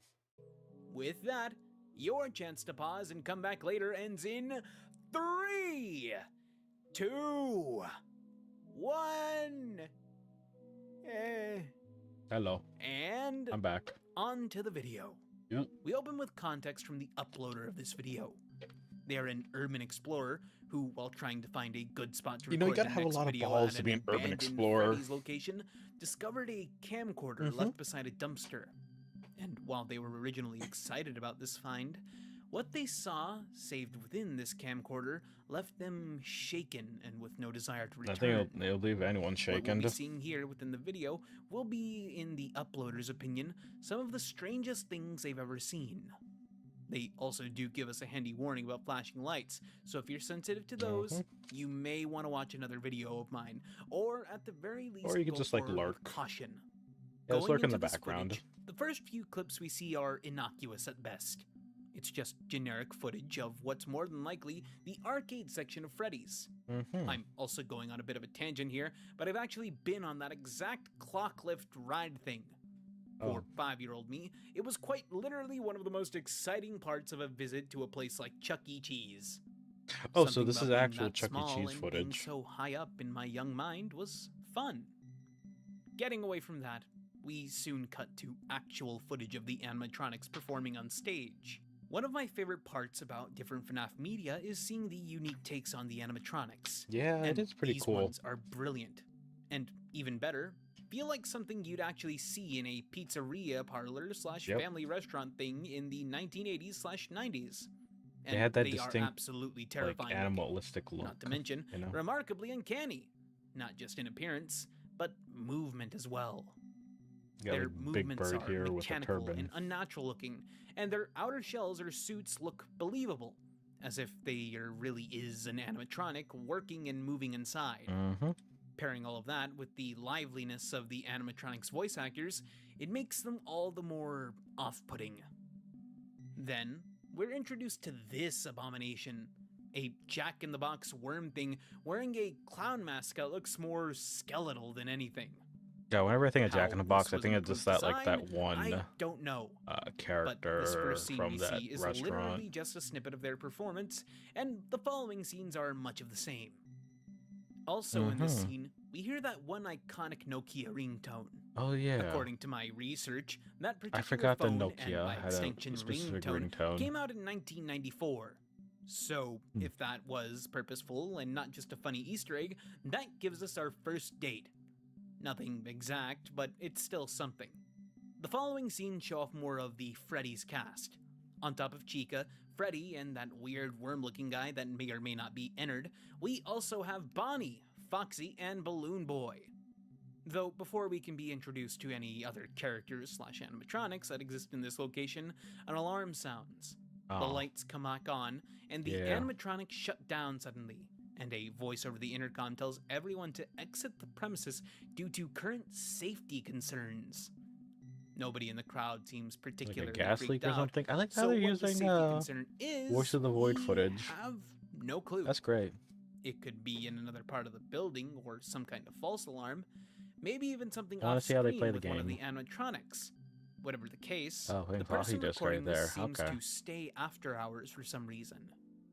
This particular scene is quite interesting as it shows just how utterly massive the animatronics are up close. They're fucking And huge. this even helps to make them look like they could fit a human or body inside of them, even more than they the could probably actual fit an FNAF designs. infant. After inspecting Freddy, Balloon Boy, and Chica, who seems to be watching the recorder, I can't quite tell, we move on to another video, a recording of an ad for Freddy Fazbear's Food and Theater. The name of the establishment the person recording is in, no doubt. Well, a lot of this ad is just your average ad mumbo jumbo. We see two things. Fredbear What's as the an comment on animated that, like, cartoon, picture and Spring location? Bonnie, who looks even more like a suit to be worn than any of the Yeah, other it does look animatronics like we a see. person. Their suit even seems to deform and bend like a regular suit should. Yep. The mask even seems to be a separate piece. Before we Yeah, cut it performance does. again, the person recording weird this recording neck-like shape. rewinds to get a better look at Spring Bonnie. Could there be some kind of connection between them and the person who shared this footage? No clue. Though this next scene is very interesting. And I'll just allow it to play out for you now. Very unjarring.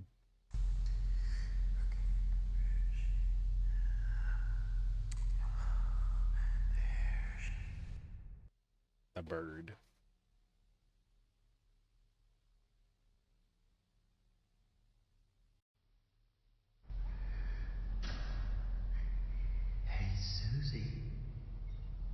Susie. Mommy, is that you? Oh, Interesting. you. It's you.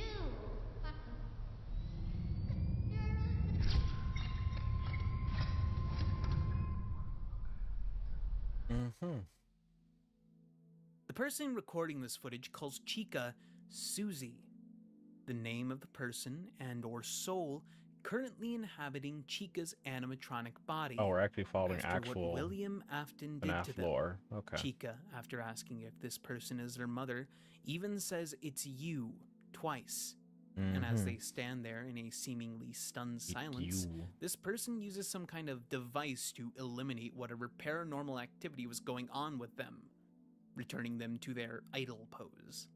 Now, I want to say the person doing all this is Michael Afton on account of the younger voice, but I don't recall Michael ever having learned the names of William's victims. Definitely more video essays need to use like Voices of the Void as their background footage. Yeah, honestly. And the way this person addresses Chica or Susie almost seems to be a little mocking. Then again, I'm making the same mistake I made in my SNAF video, where I was comparing the canon timeline to this piece of fan-made medias. So it's more than likely any number of things could have happened differently in this world, and it makes the next scene much more interesting. Different creators have their own interpretation of the story. Ghost zapped Chica, cowering in the corner or under a table as what appears to be Fredbear scans the room before their eyes land on the person recording. And as they plead and beg to God for help, Fredbear drops down on all fours before sprinting at the person recording. Fortunately, before whatever Fredbear has in store for them can happen, they seem to short out and shut down altogether.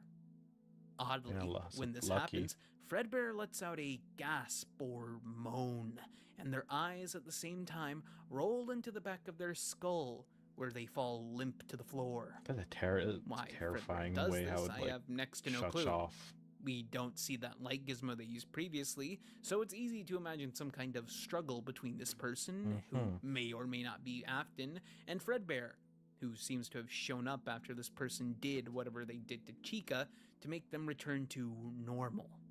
The only way I could see this person getting out of this is by the clock striking 6 a.m. and their night mode coming to an end. Yeah, they're probably Perhaps lucky. in their hurry to escape, the recorder dropped their camera by the dumpster.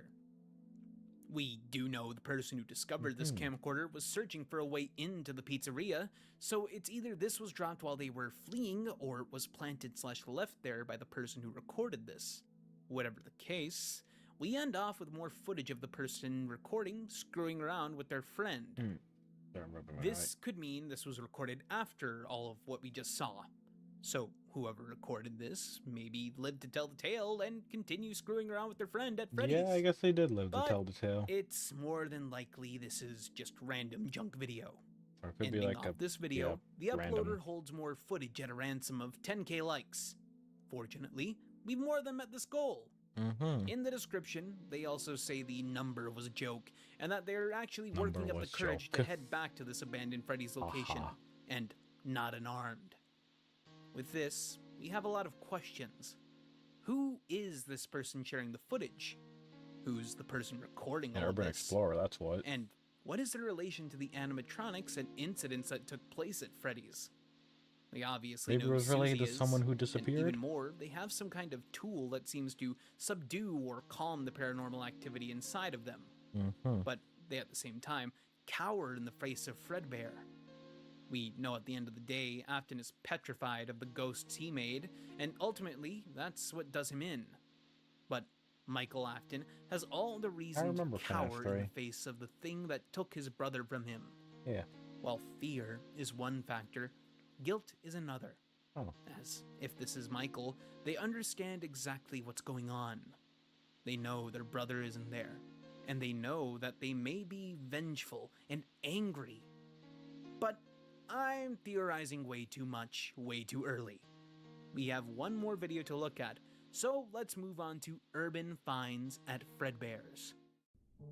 This video opens with more context from the uploader, who themselves was blown away by all of the love and support they received from the previous video. But a fan we don't get the name of apparently sent an email to them containing various video files that are, again, super weird. As going into these videos, we see what looks to be old ads. Yeah. Cheap. Yes, well, even the brokers I hope they mention Wilkins Coffee. They're trying to take out our entire supply of Freddy's bread. I don't get too much. They even did the canon bit. Gee, that makes none of us. Not for the establishment the previous video takes place at, but for Freddy's sliced bread. This entire sequence also mimics the iconic Wilkins Coffee commercials, which aired in 1957 to 1961. So it's likely these ads take place at a similar time. Things, however, get weird at a certain point, the video looping and glitching oddly until the video cuts to a shot of Chica standing still with their head turned to face the camera. It's very uncanny. Of their face, showing their eyes moving in different directions up until the scene cuts off. A single frame, revealing them standing in a large open field with large pine trees behind them, while some kind of orb looms above. This is strange, and the animatronic designs we see here are, in all honesty, incredibly disturbing. The next video in this set is a recording of a kids' TV channel called Nook, and what's currently airing is a show called Fredbear and Friends After Dark.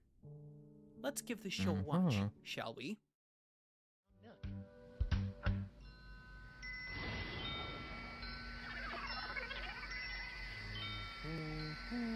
The moon. Fredbear and Friends After Dark.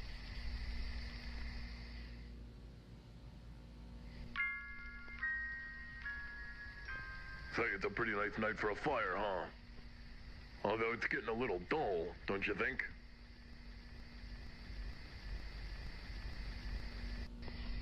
I know I got a storybook in here somewhere. Just how about a new one? New story. All right, let's do it.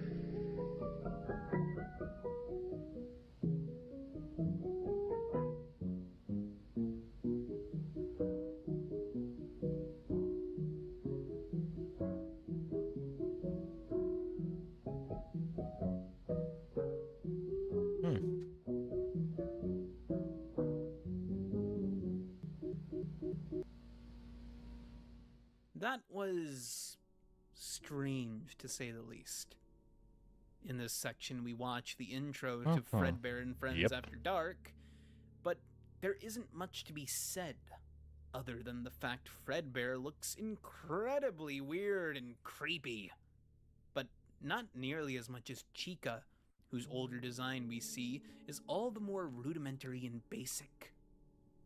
Their eyes also look even more dead than the newer iteration. Very twitchy, honestly. I also really didn't like the implication of them being hungry, especially with that look they gave to the thing watching them as they sit idly in the grass, in what seems to be the same forest Fredbear is in, no less. But before we can see whatever nightmare the rest of this show has to offer, this portion of the video ends, and the next video we see is another recording of the animatronics performing, albeit a much, much older one. One featuring none other than Fredbear, Spring Bonnie, and Circus Baby? It's certainly an interesting lineup, though in this show we watch an admittedly fun performance from the animatronics. Near the end, when Spring Bonnie is introduced, we find that they're actually shy and not in their place on stage, meaning maybe the whole Spring Lock suit thing is being used for the show? But before Spring Bonnie can be lured out, Baby's swing thing malfunctions and begins to break, leading to the show ending prematurely, along with the video, as the person recording seems to rush towards the stage to do something. I believe this scene also confirms that it's William Afton recording, too. This could have some interesting implications down the line if what I'm thinking is happening is true.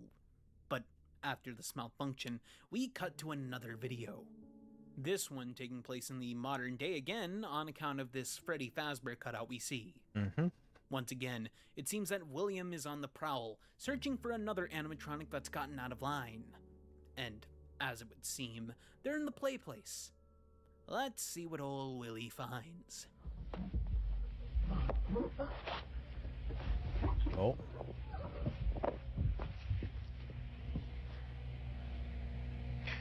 Mommy, Daddy, I feel sick. I can't even tell what that is. Can I sleep in your It's like a blue monkey or something. What are you doing in here, Jeremy? Huh?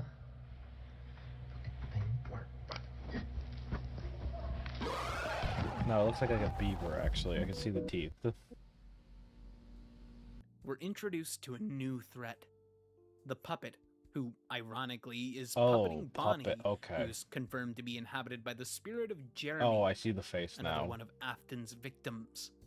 But unlike Chica, they refer to Afton as Daddy and state they feel sick, no doubt because of the puppet piloting their body. I think the internet has ruined the word It like almost daddy. feels like the puppet brought Jeremy, or Bonnie, into the play place to lure William least when into you're an an area adult. that would be hard to escape from. Yeah.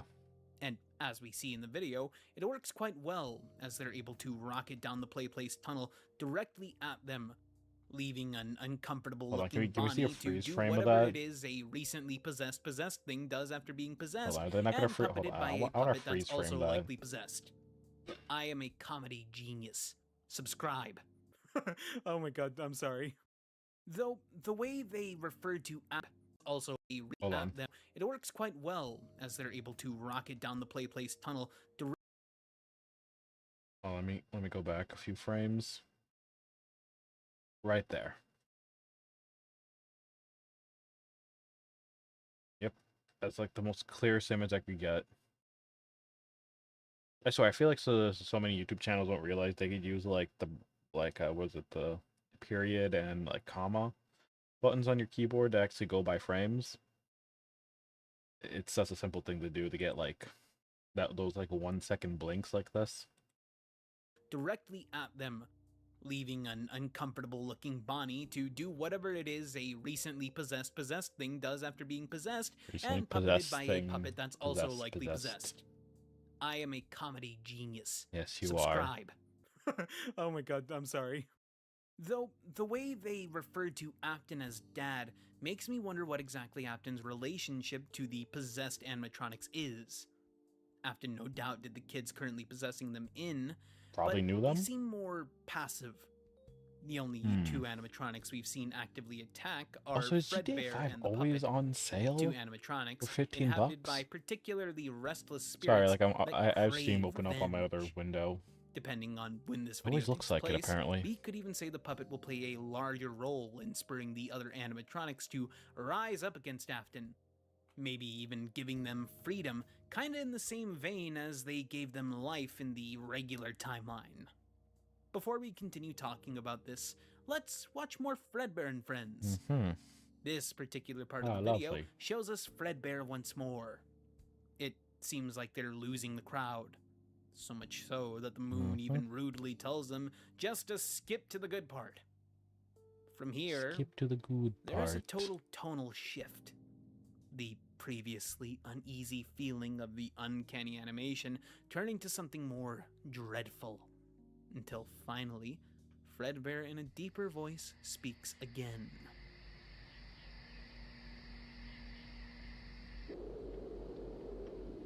Is that what we should do then? The glowing eyes really stand out in that shot. Skip to the good part.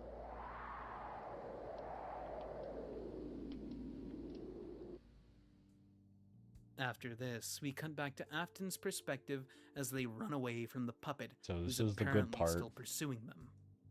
Ultimately, they find themselves cornered So this is a in the back room where continuation from the Spring Bonnie's tube. suit is stored. Okay. They seem relieved upon seeing it, but before they can slip it on, the puppet bursts into the room. Hmm.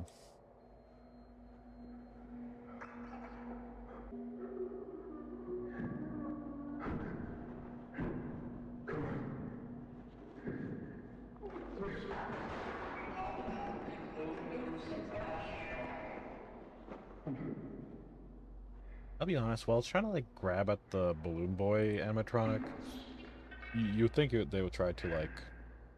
I guess the exit's blocked technically by them, but still. At least try to find something that could be used as a weapon.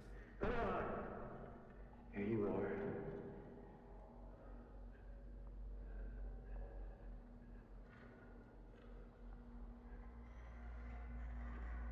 are. Mm-hmm.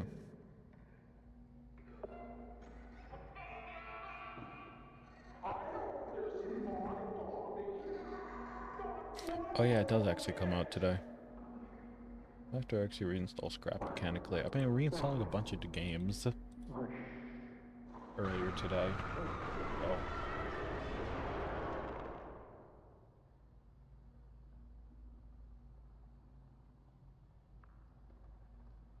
And this concludes the episode.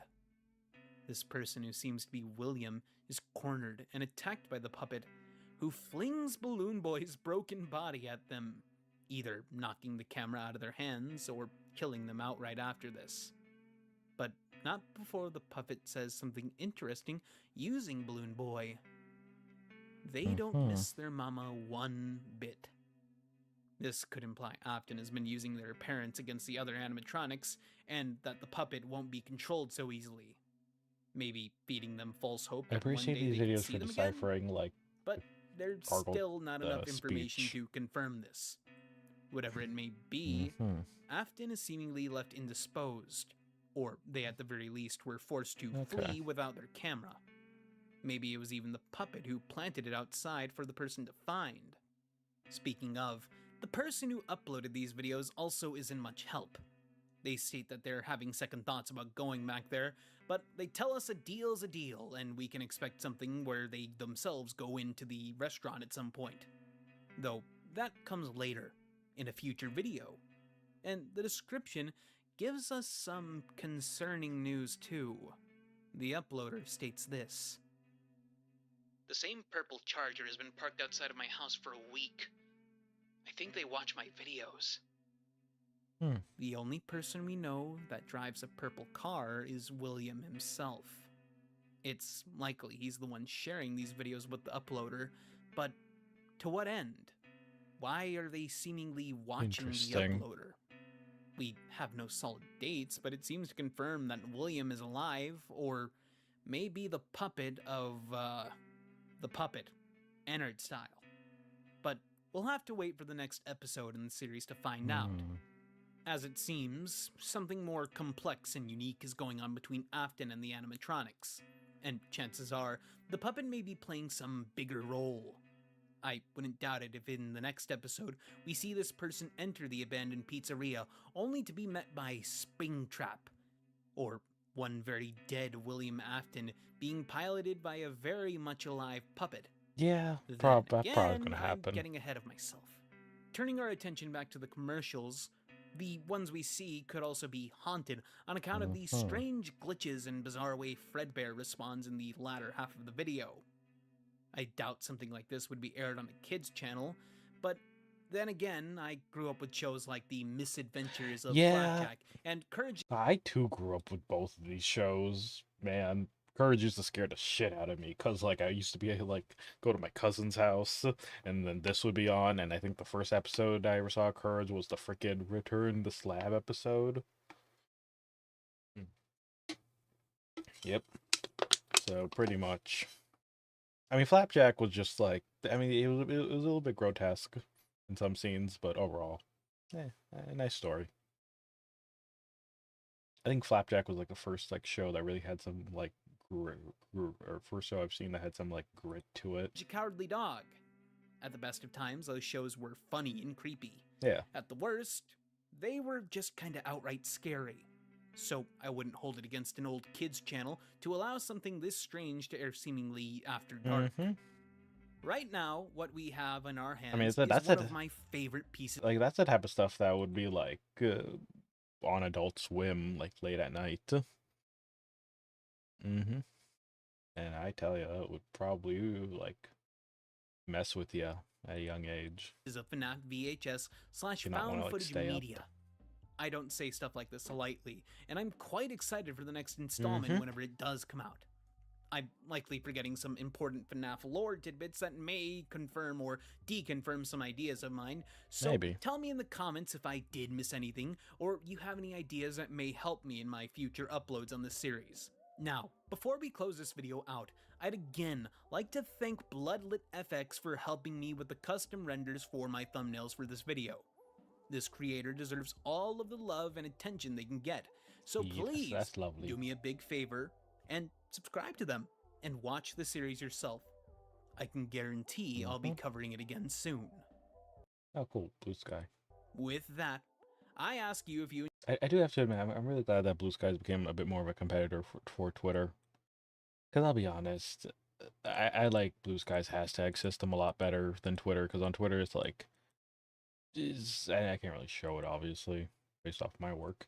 But, like, how do I say? It's like on Twitter, it's like you type in a hashtag and it's like doesn't show any search results. But on Blue Sky, it's like, oh, you could find search results from like a specific user and stuff like that. So, yeah. Yeah. Alrighty, let's see.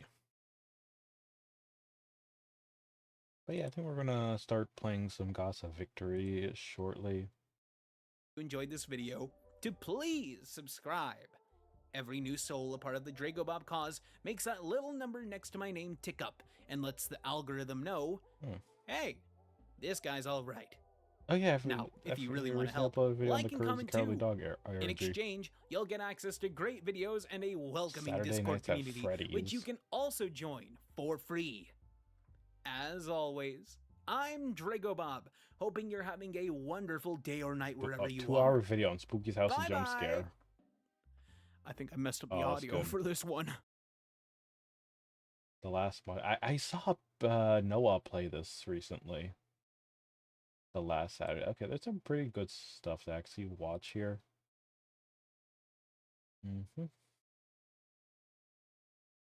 So yeah. I'll subscribble. Why being alone in video games is so scary. I mean, it really depends on the setting. Like the back rooms and stuff like that. You know, I need to see like a list of like really good backroom games to try out. Like maybe I should ask Noah for recommendations or something.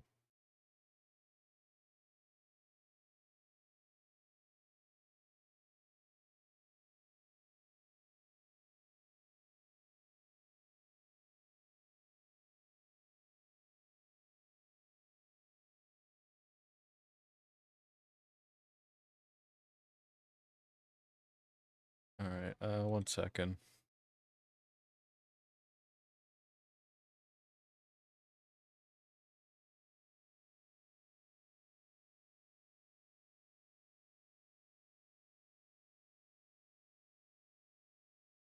Sorry, Renji was messaging me about not Deep Rock, I meant Scrap Mechanic.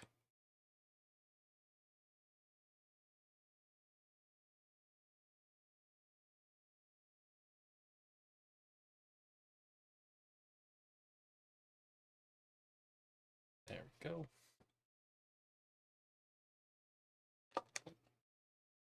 Okay, so yeah, let me load up Goddess of Victory. And I don't know how late I'll be streaming tonight. Maybe I'll just like stream like the first bit of the new event. I don't know. Maybe, you know, it's kind of funny because like maybe because like I indulge too much horror content as a streamer. But yeah, I think I could still sleep. Really get a little bit more sleep.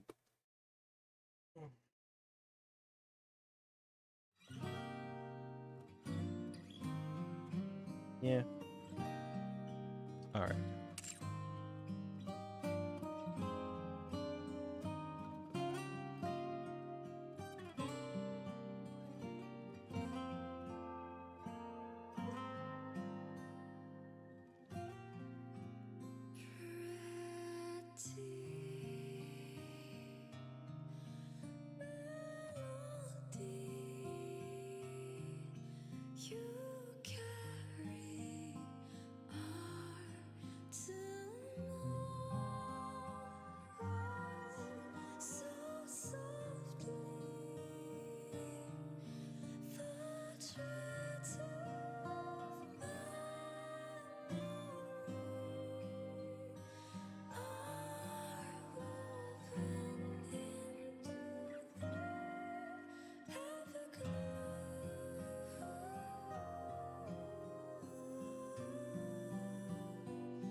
Sorry, update. I'm seeing this cool trailer for this game. This looks pretty neat.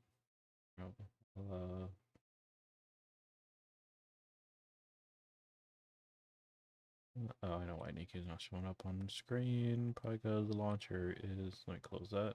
There we go.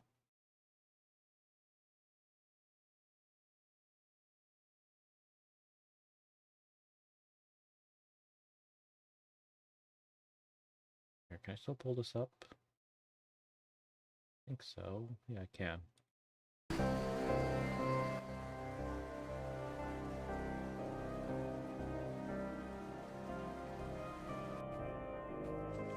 So yeah, this looks pretty cool. It kind of reminds me of Dusk. Like with the way you're just dealing with just like skinwalkers, honestly. I know Dusk had more meteor monsters. But yeah. I like how like slowly they move. The fact that you can beat them up with a shovel. It looks like one of those foldable shovels. Those even bigger creatures. Oh wow, sniper rifle.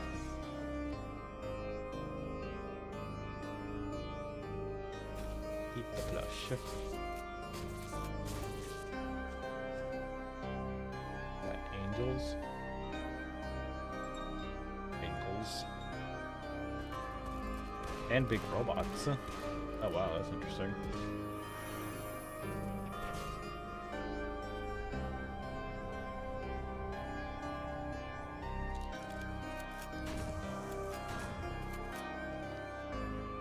Yeah, this is the type of game where I'll just like be going around and be like, oh, what the fuck is that? And I proceed to like just go all doom.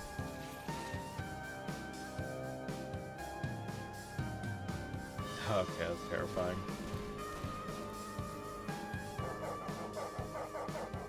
Barking dog.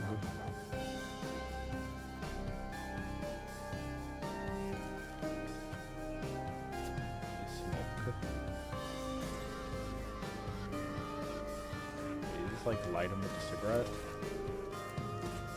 Very flammable.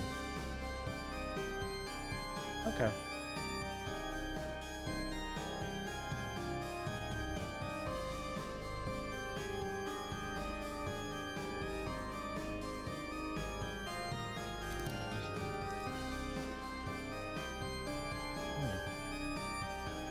I gotta say, this is pretty extensive for a teaser. It's like only like 3 minutes.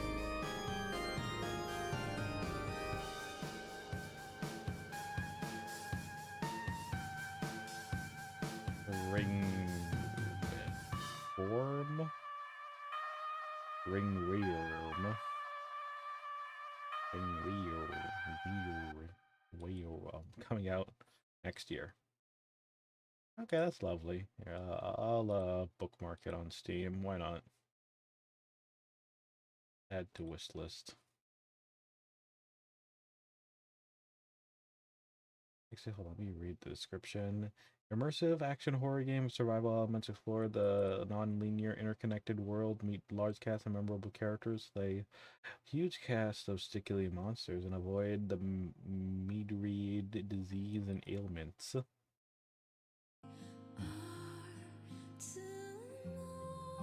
very interesting.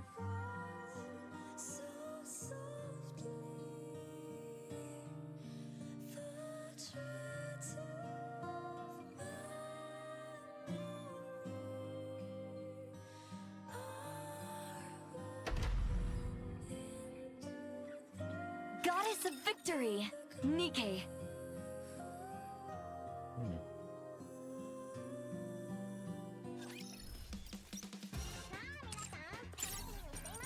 Hello, Hero Days.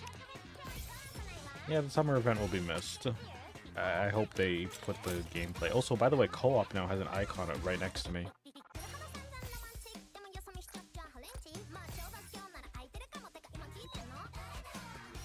Let's go play in the water, Prince. Oh! Let's go play in the water, Prince. Oh! so now we know when co-op is available. Thank you, game devs, for finally adding that. Also, apparently, yeah, she has a new skin. Let's see how it plays. I'll face every hardship head on. I'll scale every wall in my way. And if I get... It's tempting. Oh yeah, it's tempting. I know one of my mods is going to love this overcharge. Just a quick breather. Yeah. That's a crazy cool outfit. I need to see what her default costume looks like. Is she currently out? The ultimate hero? As long as you're by my side, there's nothing to fear. I do like the prototype suit. It's pretty nice. Nice to meet you. I'm Laplace, the hero of tomorrow. I like how it has like an arc reactor in the middle. I'll face every hardship head on. I'll scale every wall in my way. So it's tempting. Tempting on getting it. Besides the additional resources to come with it. There, we'll just do one of these just for, you know.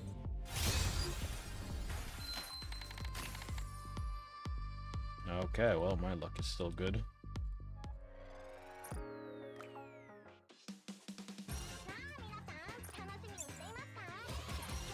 Let me do my daily dues. Saw teeth, entire buildings. Come again if you need anything. Thank you.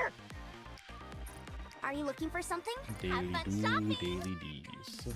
Another successful transaction. Can I help you with that. anything else? Unclaimed point. Oh, they actually tell you the unclaimed points. Oh, that's lovely. Okay, let's see.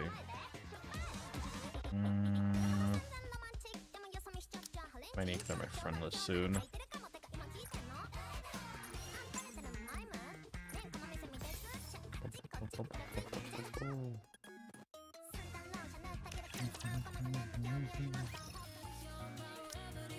Freebies.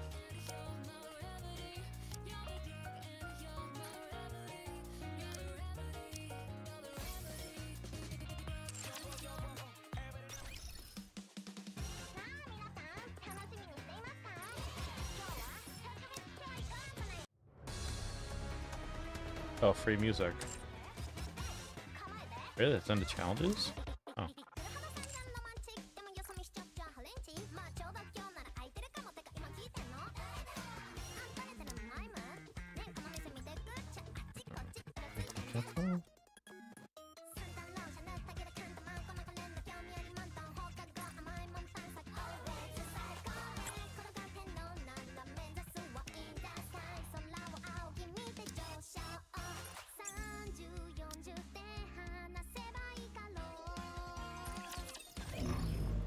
There.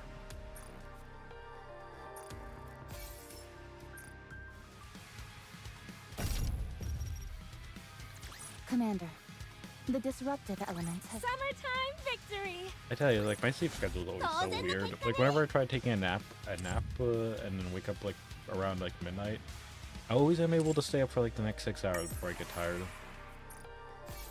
So I'll probably be able to be around for, like, another hour before I just go lie back down. So we're not going to do the full event tonight, but I want to get, like, the daily dues out of the way.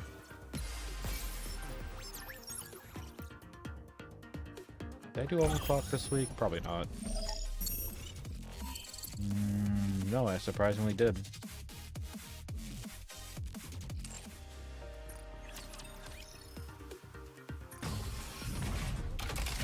I expect your operations to be well planned.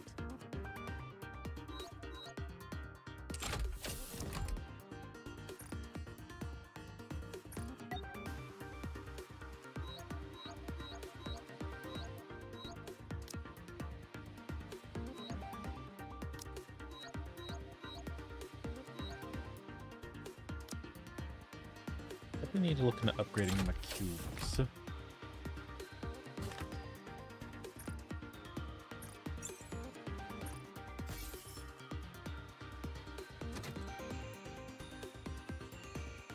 I'll be treating this no different from real combat.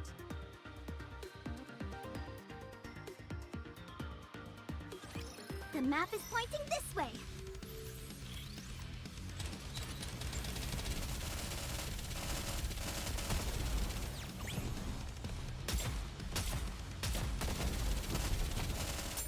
Come over here. I'll keep you warm. Nothing beats a shot of rum after a successful dive. This way, Commander. There is no need to hesitate. Everyone, hang in there.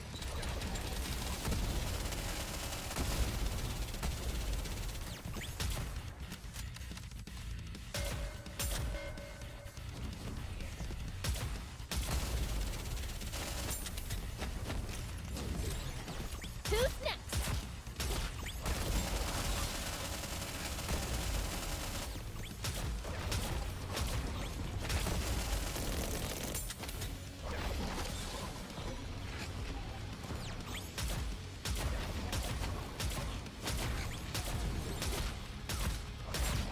Come over. Nothing beats a shot of rum I after need a successful better dive. first one.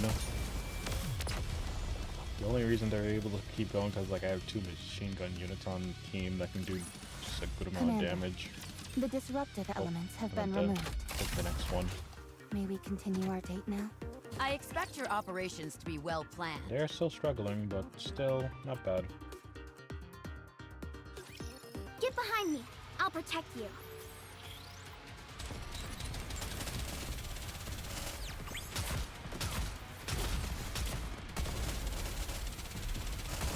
Come over. Nothing beats a shot of rum after a successful dive.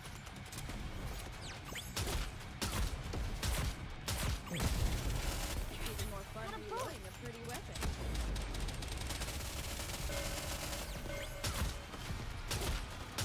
Ow! Aren't you staring a bit too intently? Decompressing. Ouch! Yes!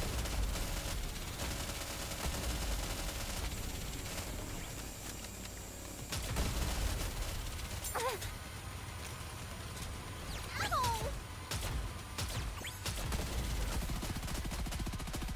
Come over. Nothing beats. I'll take care of this. And you can take that to the bank. Everyone, hang in there. Ouch!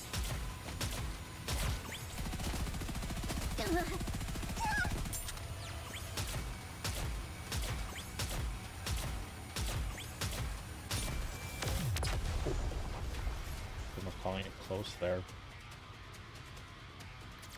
Commander, the disruptive elements have been removed. May we continue our date now? I shall suppress them swiftly.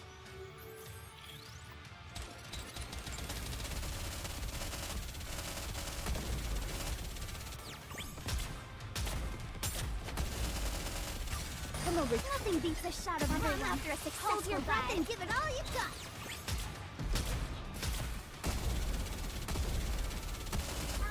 It is too short. It's a bit inconvenient.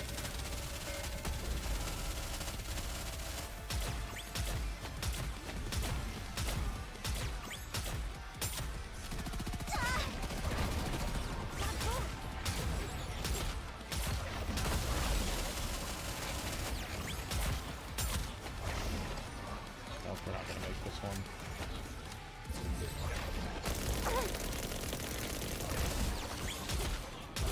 Come over here. I'll keep you warm. Just aim at the boss.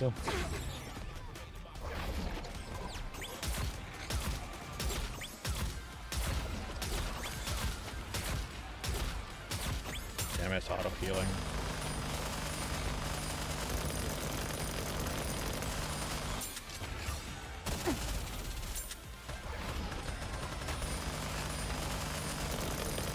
Probably died. Hold on, I'm just gonna quickly retry real quick. Anyways. Oh, I forgot to actually switch categories, my bad. Forgot I was just still in the just chatting category. Come over. There we go. Nothing beats a shot of rum after a successful dive.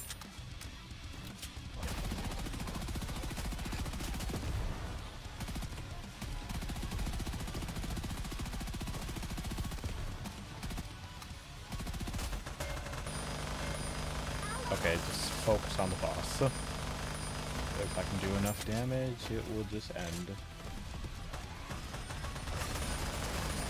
Also probably taking care of that unit.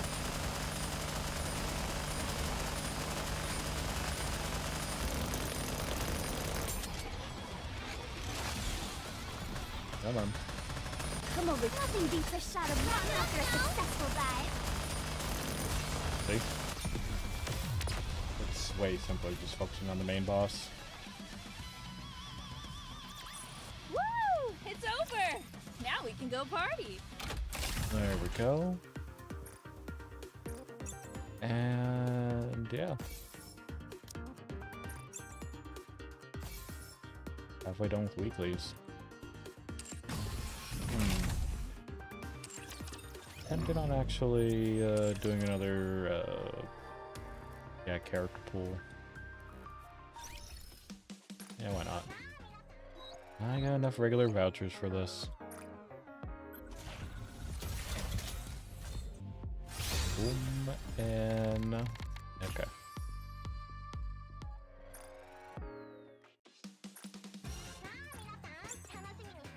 Grab that.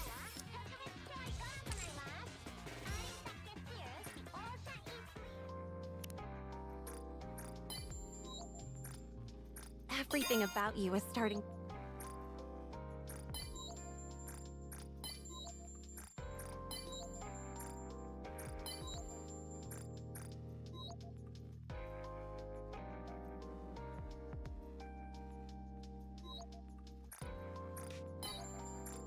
I'll stay still. You're free to handle this however you wish. Count. Oh, is there one more I didn't advise? Okay.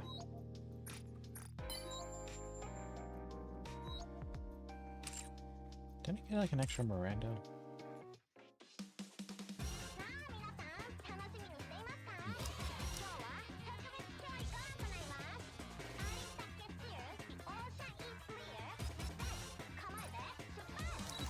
Swear I had an extra one to limit break. No? I will continue to protect you, Commander. Oh. Oh.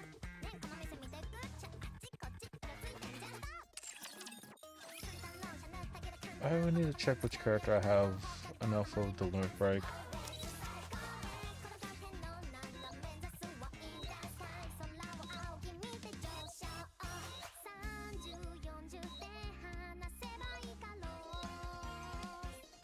Hold on.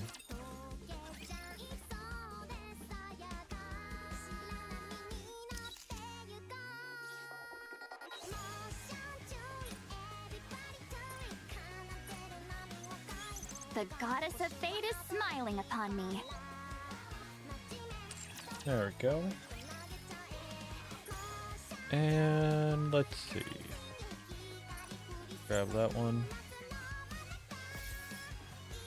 And weeklies are done. Good. Not to worry about it over the weekend. 2 levels.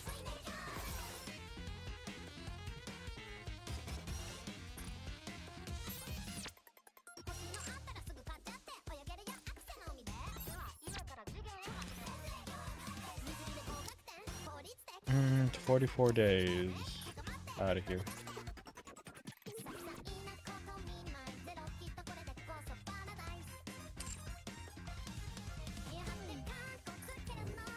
Oh, I finally made a tab for events. Great. So I can finally stop, like, going over here and then, like, notices. That's lovely. Oh, they brought back this Dorothy skin. Okay.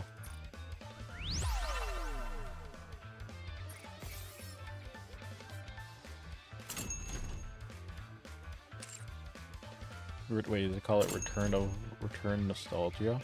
Oh, okay.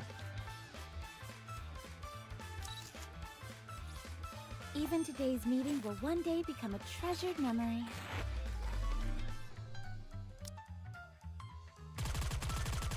You know, this one kind of actually, no. I was going to say, it kind of reminds me of the newest Cinderella bikini skin, but no, that one kind of like has 2 different styles. This is just a simple recolor.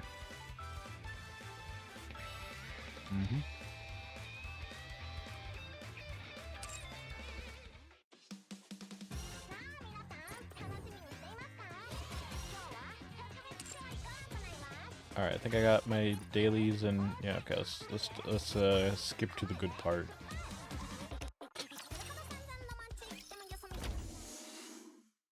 I think this is fully it's fully voiced. Siyuan's here. Siyuan?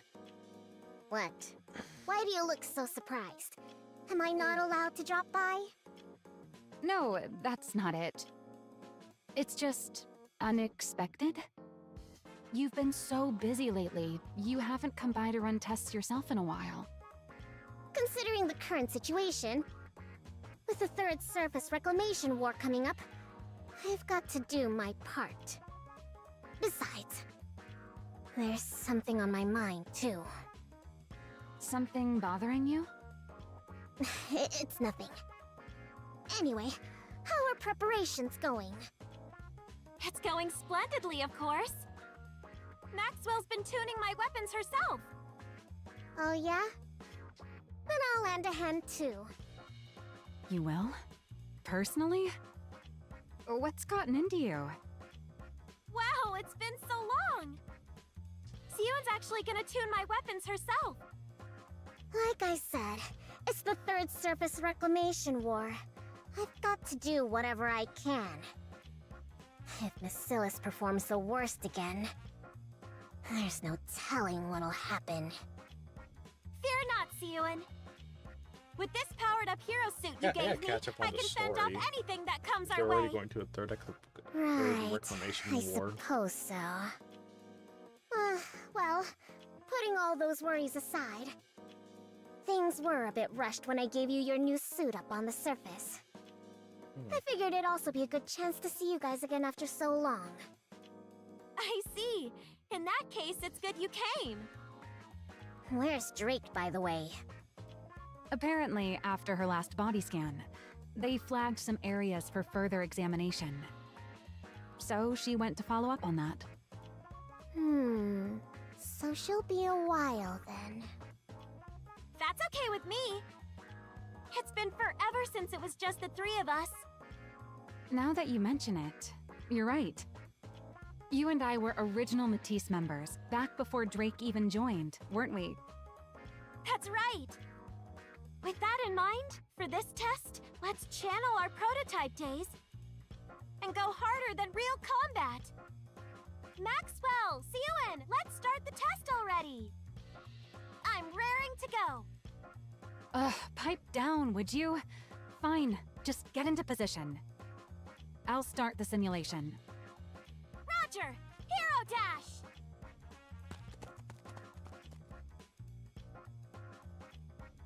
Position at the center of the simulation room. Siyuan, Maxwell, I'm in position! Good. Get ready. Laplace, ready!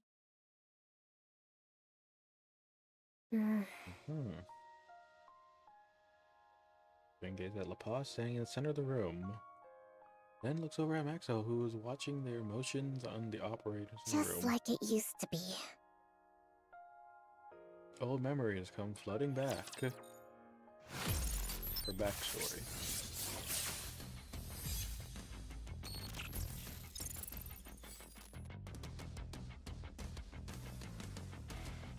So the challenges first.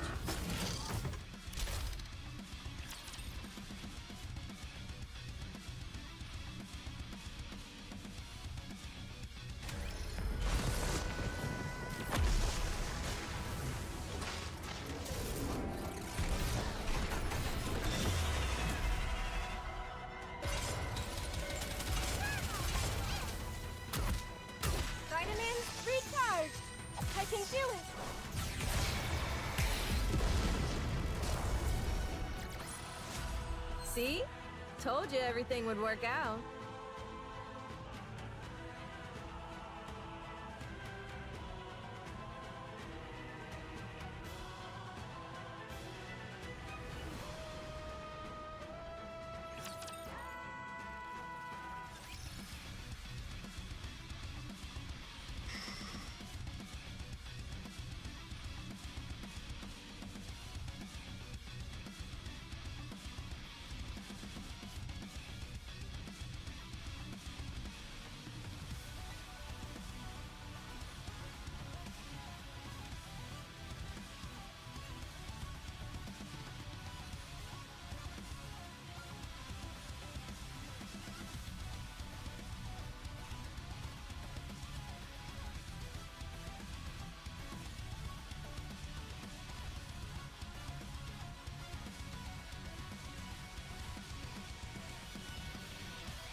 What bonuses do we have?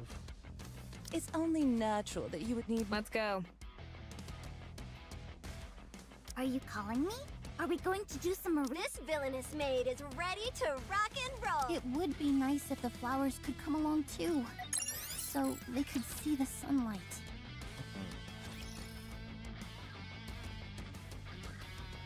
Found a TV in a dark room.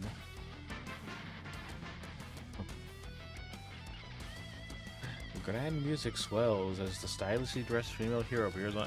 Is the music supposed to still be playing? The hero has arrived! I don't think so. Let's go, fellow heroes! Onward! A girl eyes sparkle as stares at the TV spellbound. Onwards! Evil, come forth! No matter what torment you inflict on others, so long as I, the Ultra Hero, still stand, hope will never be extinguished. Justice shall never be defeated! Never be defeated! Hey-ya! Oh, that's cute. So to defeat every last one of the Rapture Fiend, they stand tall before the Another camera. victory for the heroes! Girl's eyes light up with sight. So cool. Sewin, what? Why is it so dark in here? So Maxwell used to be a doctor? You scared me. Ow! My knee hurts. What the heck? Why did you barge in without knocking? What are you even talking about? This is my lab. You're the one who broke in. You know, you don't have to hide the fact that you're watching that.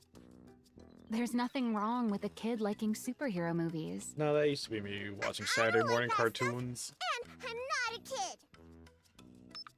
I get it. Real quickly switches off the channels. Right. Is that why you ditched that fancy room of yours? So you could watch this in here? That's... Father doesn't approve of this. Turns back into the sofa. Maxwell roughly ruffles Shoyan's hair. Don't start scrunching up your face and scowling already. Keep that up and you'll never grow any taller. Who says I won't? I'm gonna grow super tall. Father's really tall, and so is... Anyway, I'm gonna grow taller. Ah, is that so? I'm sure you're going to grow nice and tall, little Sewin. Now, this grown-up has work to do, so why don't you see yourself out? Believe it or not, I'm actually a pretty capable researcher. I've got research to conduct. You only work here because Father pays you. Oh, really now? I'm his daughter, and the rightful heir to Macilla's. There's nowhere in Macilla's I can't go. Is that right? My employment contract is strictly with Macilla's Industry. Babysitting little pipsqueaks like you isn't in the fine print. Besides, heir or not, the only one with clearance to go anywhere inside Macilla's is the CEO. Got it? I never should have set foot in that break room that day. Do you regret meeting me? What? Am I not welcome here anymore? Do I have to leave? Fine. Just sit there quietly and watch your TV. I knew you were gonna let me stay. I'm hungry. Oh, you cheeky little... Still There a brat. are some snacks over there. Help yourself. I'm gonna eat them, even without your permission. Yeah, eat up. That's how you'll grow taller. I will grow up tall, just as tall as father. Man, that ages like milk. Cyan pops a cookie into her mouth. Beep, beep. She resumes flipping through the channels. Quit switching channels and just watch one of those superhero movies you like so much. I told you, I don't like them. She quickly changes the channels. I like watching the news. Following the failure of the Second Surface Reclamation War, the central government has stated that the Big Three also bear a share of the responsibility. Citing the steady decline of Macillus Industries' Nikkei development technology as a primary cause, they announced they will lodge a formal protest with Macillus CEO Enmei.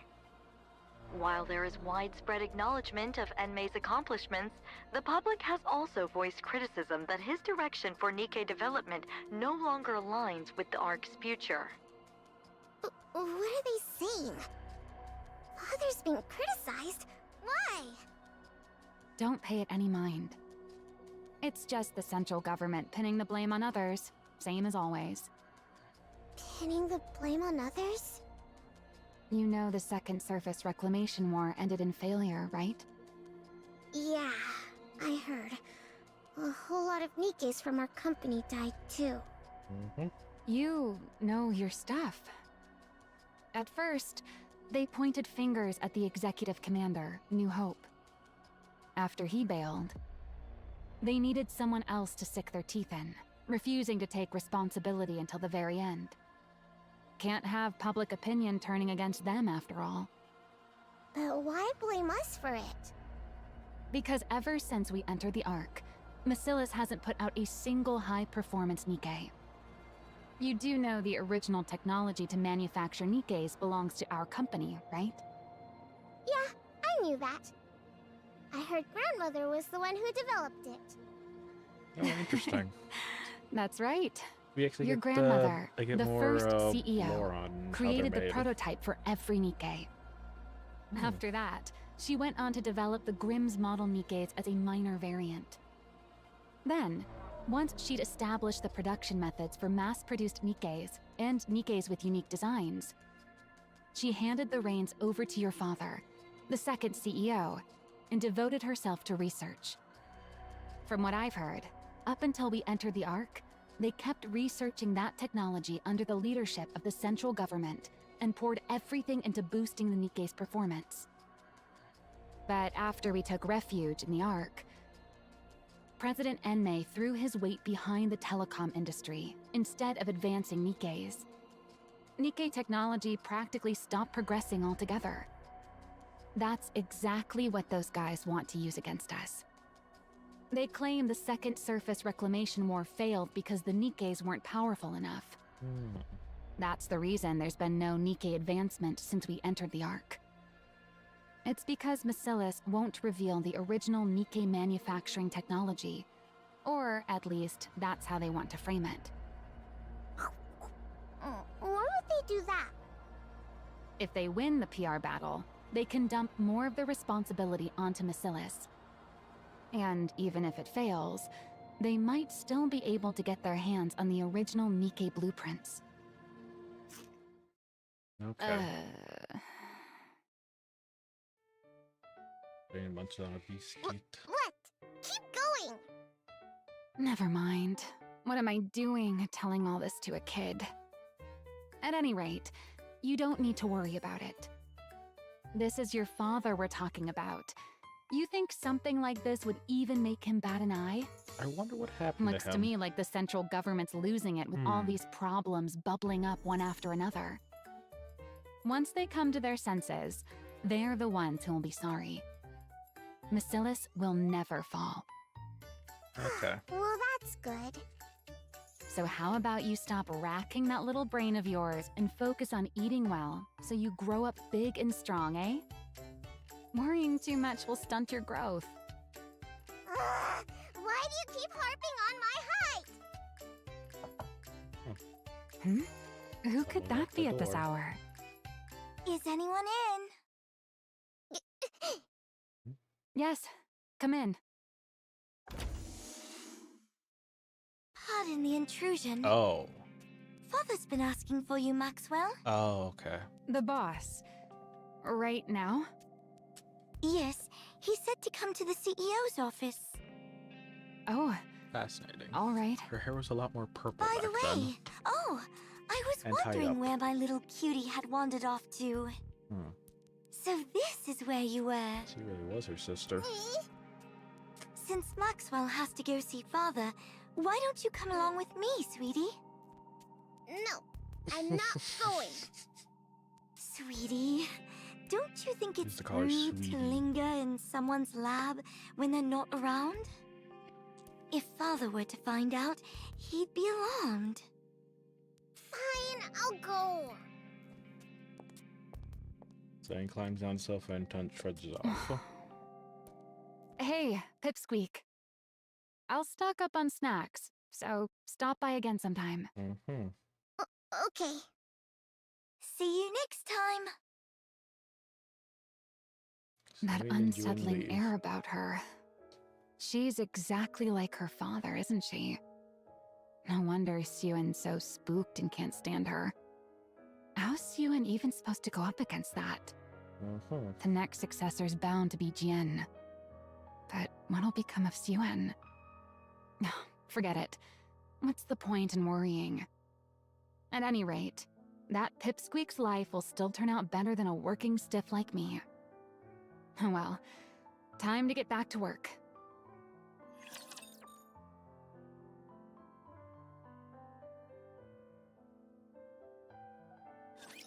How quickly should I wrap this all up? Starfish decoration is so cool. No attacking while I'm alone. Is that all you've got?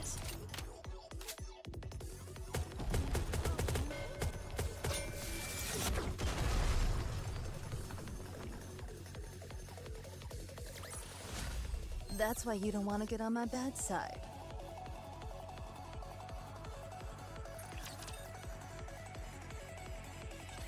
Jian.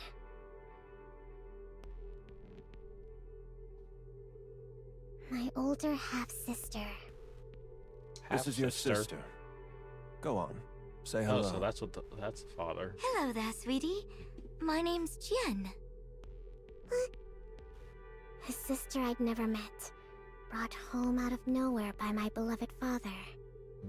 She was clever and capable and so... Miss Ewan, did you I hear? had a question if she was like a clone They or say something. Miss Jian developed a new Nikkei brain scan technology.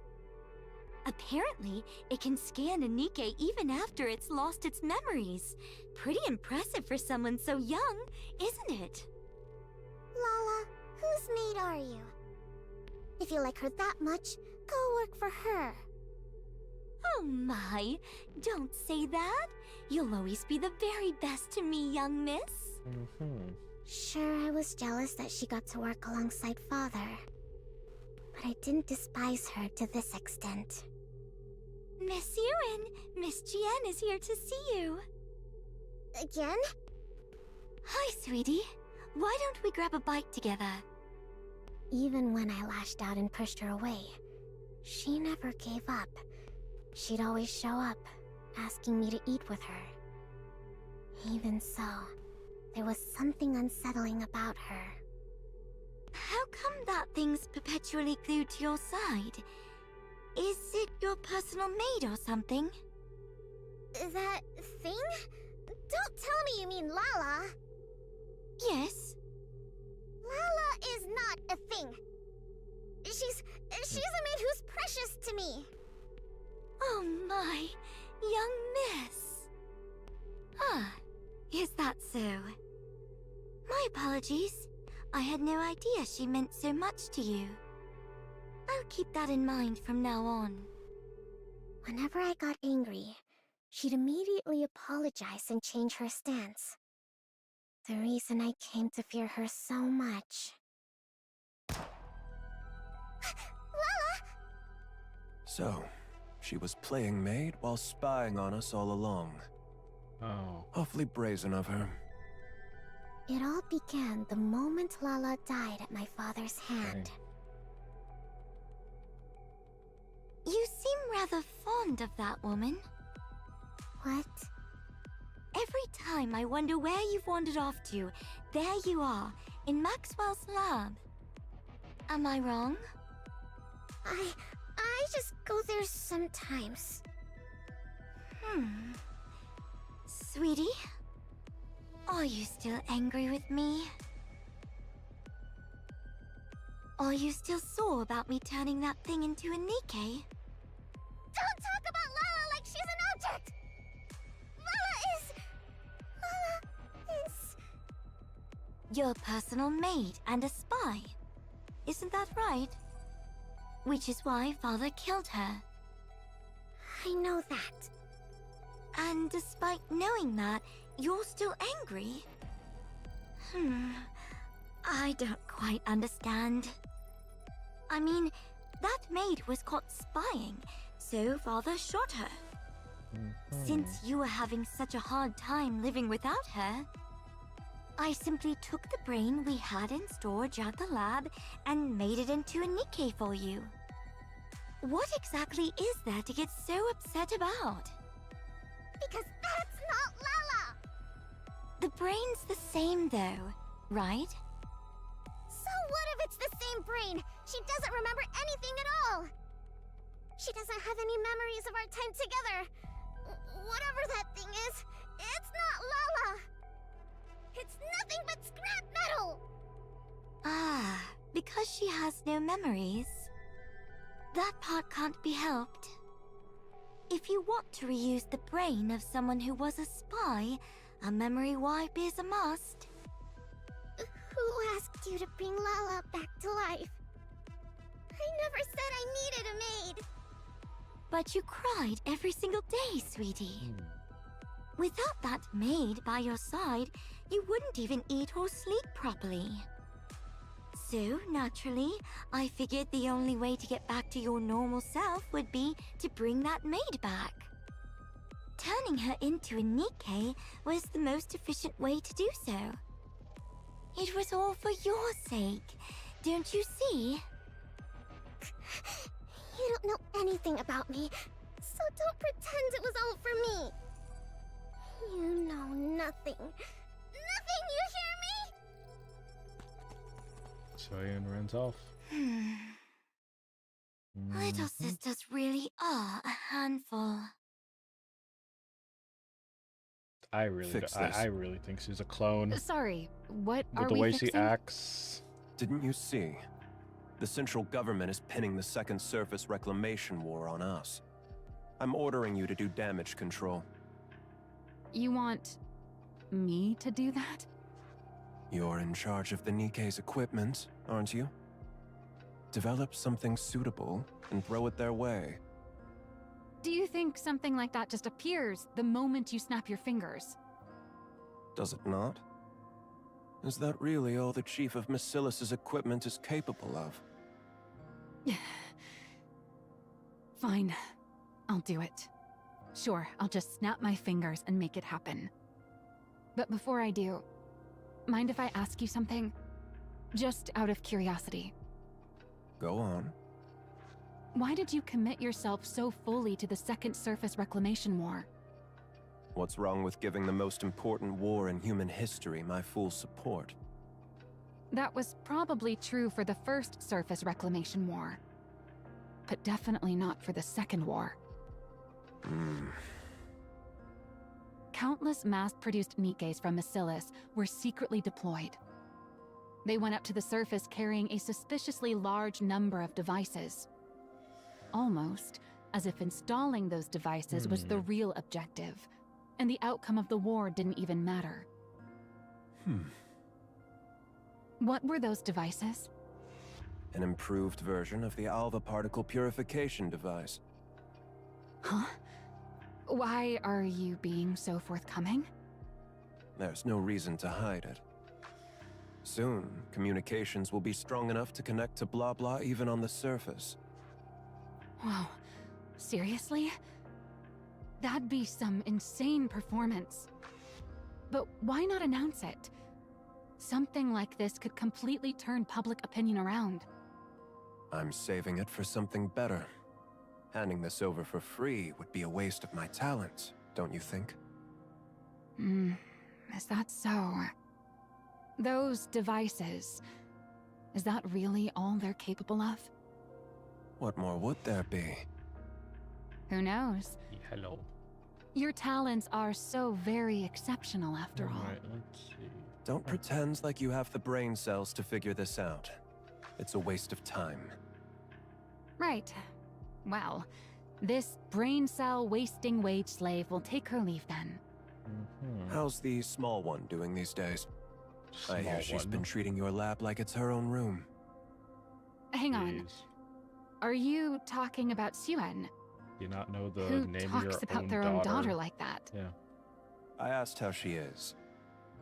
Suen? Well, she's eating okay and having fun. She's growing up just fine. That's not what I'm asking. I gotta say, like, apparently back then, like, I swear, I'm starting to see, like, a theme of, like, evil fathers who used to, like, run the company. We've seen this with, what was the other company? Was it Miscellaneous? No, this isn't Miscellaneous. Tetra. Yeah, back with old Mustang. And now we get to see, yeah, with Tetra, this old CEO used to be like. Is she still hung up on that rust bucket maid of hers? Come on. If you're worried about her, just say so. Why do you have to beat around the bush? Answer me. She's a lot better now. Turns out, sweets are the best cure when kids are feeling down. And what has she been doing since coming out of her depression? What's she been doing? What else can a kid be doing? She watches TV and pokes around my lab. So nothing but childish nonsense. Oh yeah, she's a child. What do you expect from a child? Surely you're not expecting her to join me in my research, are you? She's part of the Macillus family. She ought to be different. What? Are people born into the Macillus family wired differently from everyone else? Seems like that method didn't work either. Huh? Then it comes down to Gian after all. But the risk is far too great. Are you talking about a successor? Are you planning to retire, sir? Eventually. Now leave. Okay, I'm going. She still can't grow out of her childish habits. The big one is far too inhuman, while the small one is far too human. And soft. The only glimmer of hope is that the clever one has latched onto the small one. But that one's just as soft. For the sake of Macillus's future, placing the small one at the top would be the more efficient move. But if she can't fix that soft streak of hers, she's of no use to me. As things stand, the big one is my only recourse. Which isn't good. If I put her in charge, she's bound to clash with Enoch. But the small one hasn't proven her ability to be put in charge. There's no telling whether she's simply too soft, or that she's truly incapable. If only the small one would show some capability, another path might open up. But is that even possible? Gas maps, a red zone. Things are already in motion. There's no turning back now. Now that it's begun, I can't afford to miss this opportunity. The odds of the small one blossoming before then. I should start thinking of a way to put a leash on the big one.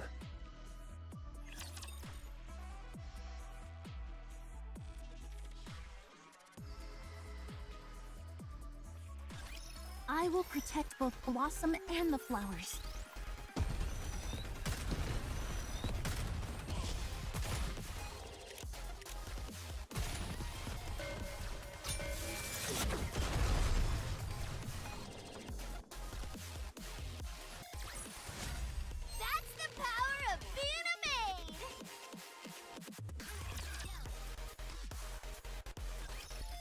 big liar.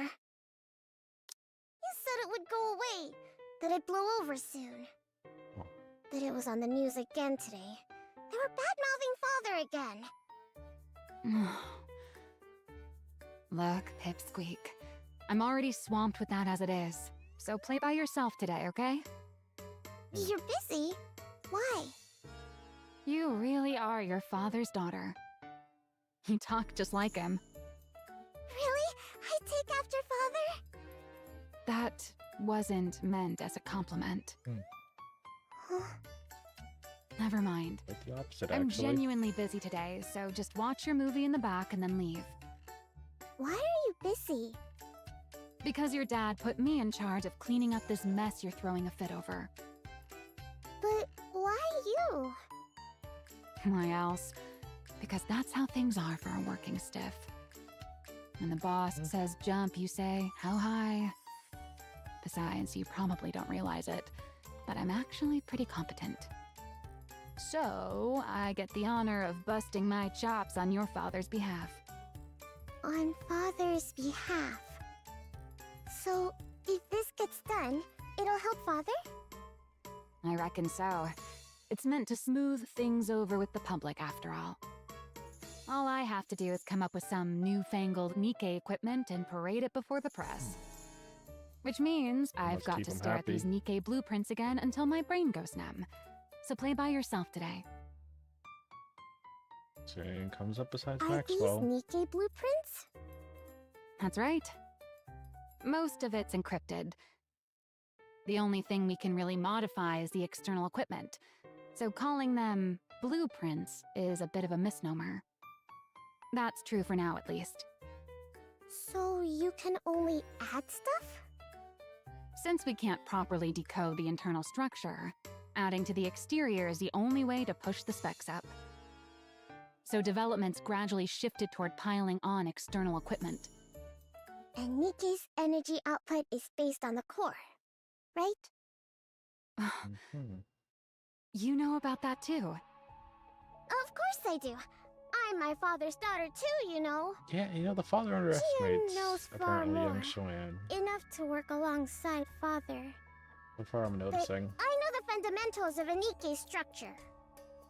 Wow, very impressive. Understanding all this at your age?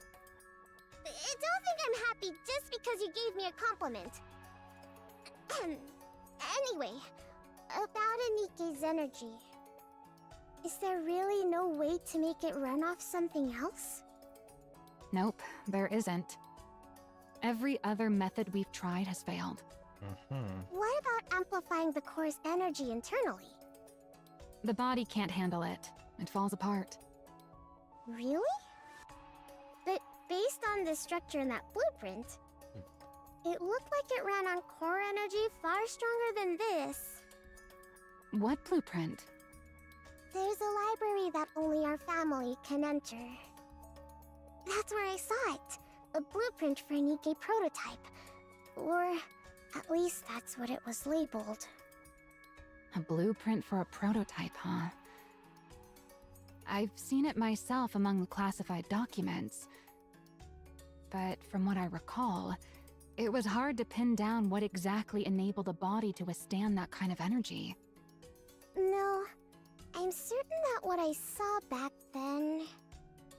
Suen. I think I could change it. A little closer. She stares intently at the Nikkei blueprints. I think it's possible. Can I mess with this for a bit? Huh? Sure. Sonia plays her hand on the screen. If I rework the structure connected to the core like this, and reinforce the body like that...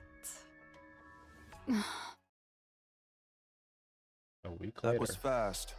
Way too fast. I told you to handle this properly, but this feels like you didn't think things through at all. Why don't you take a look first? Then we'll talk. A proposal to revise the Nikkei core energy structure? Mm-hmm. I've never seen it analyzed like this before. Pretty feasible, don't you think? Do you know who came up with it? It wasn't you. This is the work of your youngest daughter, sir. The small one did this. Yep. Who'd have ever imagined she had this kind of talent? My goodness. It's like you said, boss. People from Bacillus really are built differently. Apparently. She fiddled around with the blueprints and the simulation program for a bit. And she came up with this, just like that. You're saying the small one created this? Yes, the small one. Calling your own daughter the small one. Honestly, at least call her by her name. Hold off on sending this to the central government. Didn't even ask.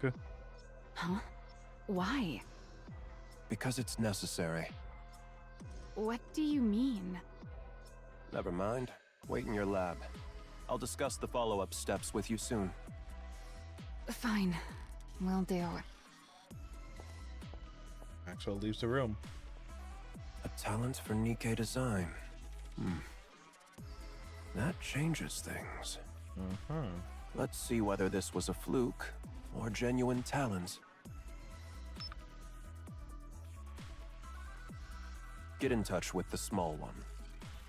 Tell her to come to my office.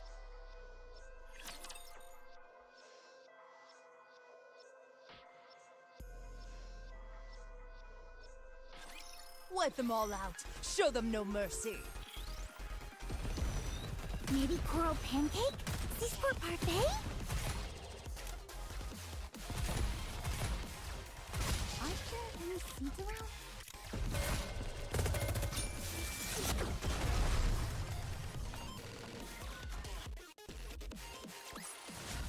That's the power of being a maid!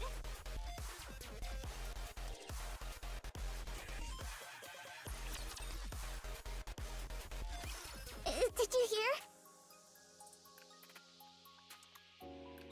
Hear what? Father, he's putting me in charge of cleaning up the mess. What? He said I should go to you for the details. He said he's looking forward to what I can do. So, what should I do now? Where do I start? I can do anything.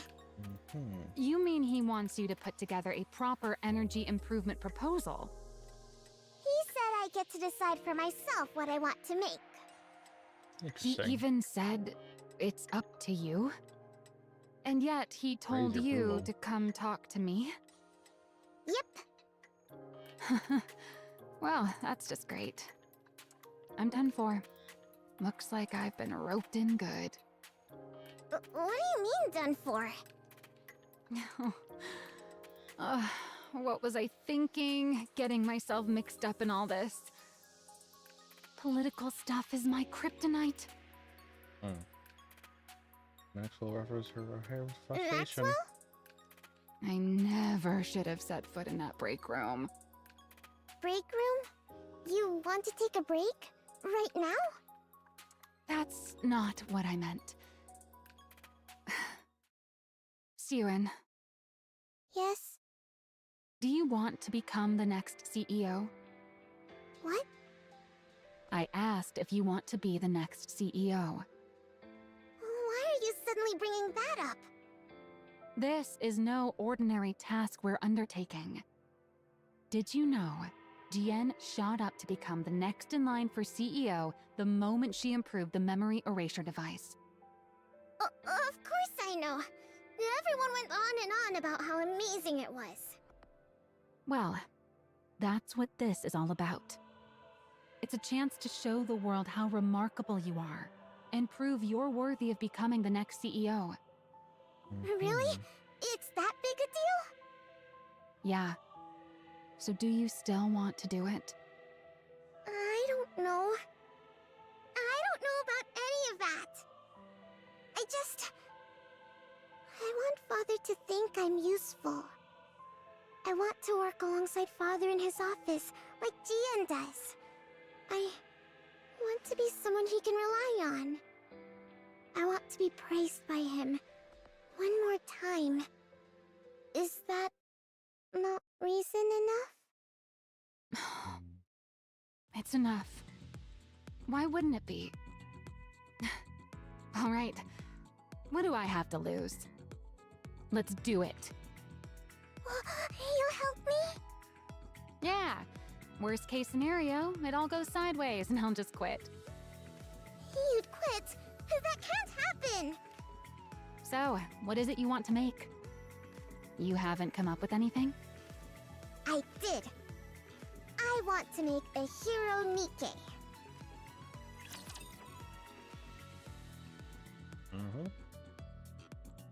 So Sian created. I will protect both Blossom and the flowers. I would say what are you going Doody-doo. Made for you.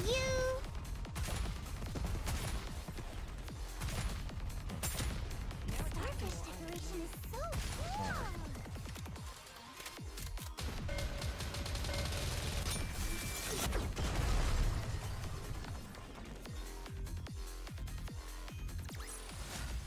Request cleared.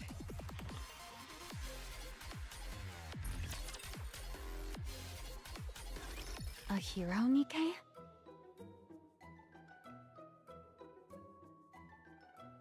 Yep. You do understand how important this is, right? This will be presented to the public, under the Macilis's name. Are you dumb? Of course I know that. Then why does your idea sound like it came straight out of one of those superhero movies you love so much? It's not like that at all. As if. It's written all over your face. You watched one before bed last night, didn't you? I did, but that's not what led to this. It just came to me. Since we lost the Second Surface Reclamation War, what the public ultimately wants is a strong Nikke. So a hero. A strong Nikke. Yep. You said it yourself before. Once humanity entered the Ark, we started trying to make Nikkes more and more stable. The focus shifted away from combat performance and more towards stability. But what you really need in a situation like this is something with amazing performance. And then it hit me. We need something strong enough to win anytime, anywhere. Like a hero. If we use that energy application method we came up with last time, I think we could actually pull it off. Well, well. Look at you. Hey! Aren't you something? How do you come up with this stuff at your age? Is there really something special in your bloodline? What's a bloodline? I'm saying you're smart, just like your father. Well, obviously. I am his daughter after all. Anyway, do you think this is okay? Honestly, it's a pretty childish idea. What? But it's good. And you can tell it's your idea. Really?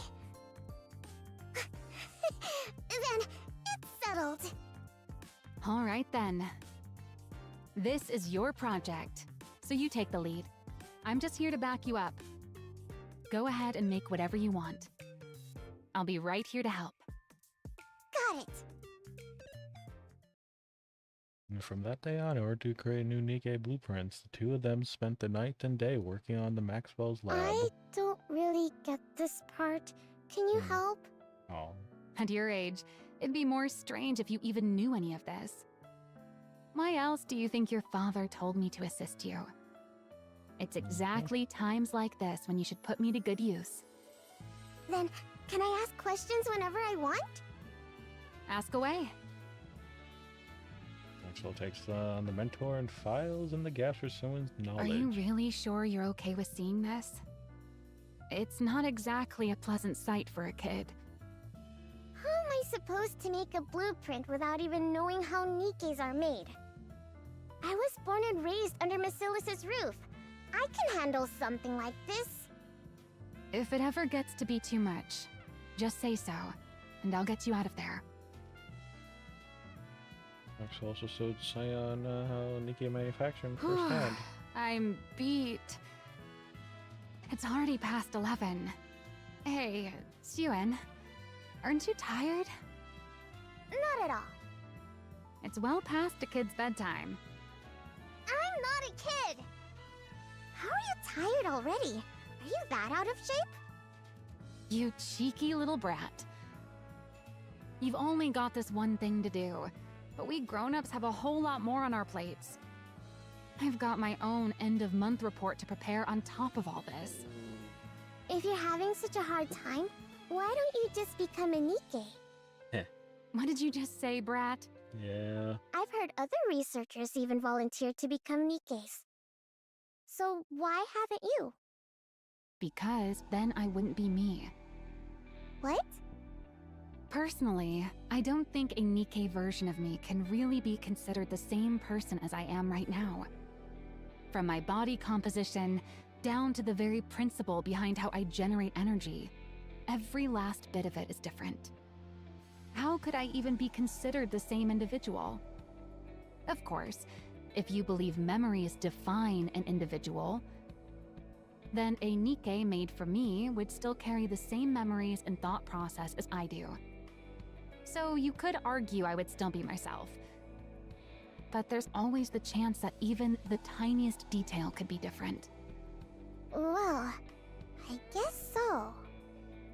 And even that slight margin of error is enough that I could never accept that thing as truly me. I'll admit, maybe I'm a bit hung up about it. But anyway, most of those researchers choose to become Nikkeis because they wanted to keep researching for ages.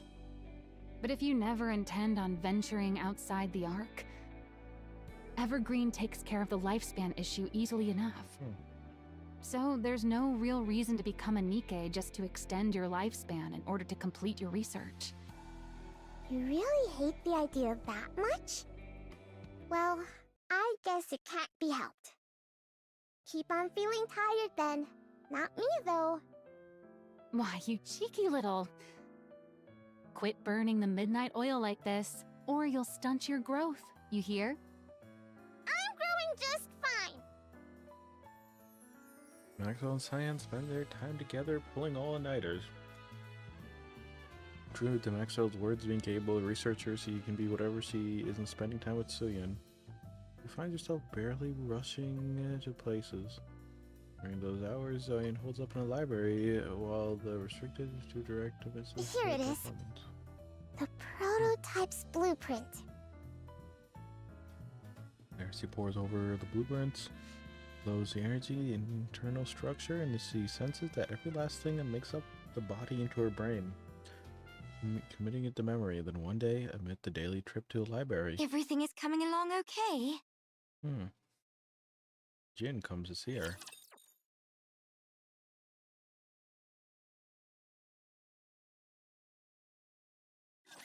That dessert was delicious.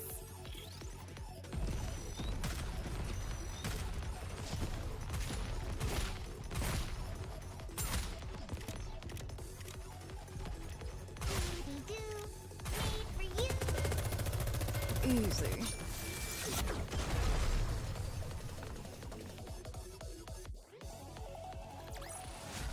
That's the power of being a maid!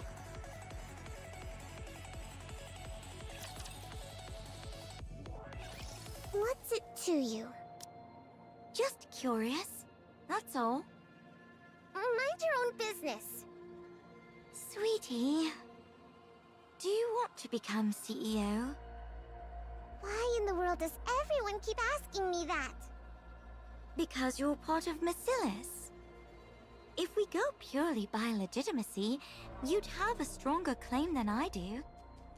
After all, you're the child born of his lawful wife. At a time when Macillus is experiencing a PR disaster. If you were to develop the very breakthrough that turns the whole situation around, there's no way they wouldn't appoint you heir. What does my becoming the heir have to do with you? Because then I wouldn't get to call you Sweetie anymore. We'd be rivals after all, wouldn't we? Do you want to be the next CEO? Yes. There's something I want. Something you want? More precisely, there's something I want to know. And what's that? The truth of the world. The truth of the world? The truth that could reveal the origin of the Nikkeis. No, of the Raptures. Aren't you curious? About Nymph, a complete mystery we can't even begin to decipher. And the true nature of the core that makes up a Nikkei. Also, the fact that Nikkeis and Raptures share remarkably similar structures. I have a feeling that if I became Basilis's CEO, I could learn all of it. You think you'll learn all of that just by becoming Basilis's CEO? You don't know, do you? Just how much authority the CEO of Basilis actually holds. How many secrets they're privy to. Once you truly understand, I'm certain you'll want that position for yourself, too. I don't need any of that. I only want to be useful to Father. To Father? Why? Because I love him? Because you love him?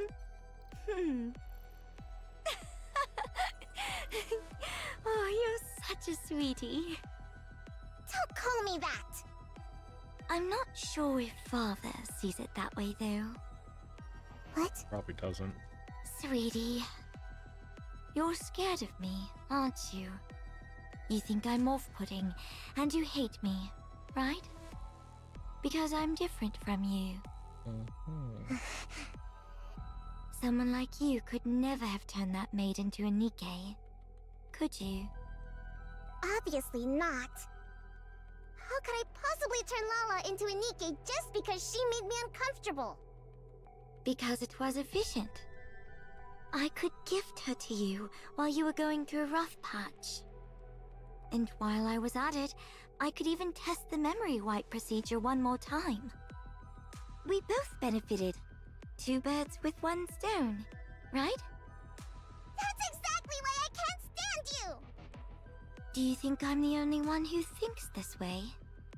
Who else could possibly think the way you do? Our Father.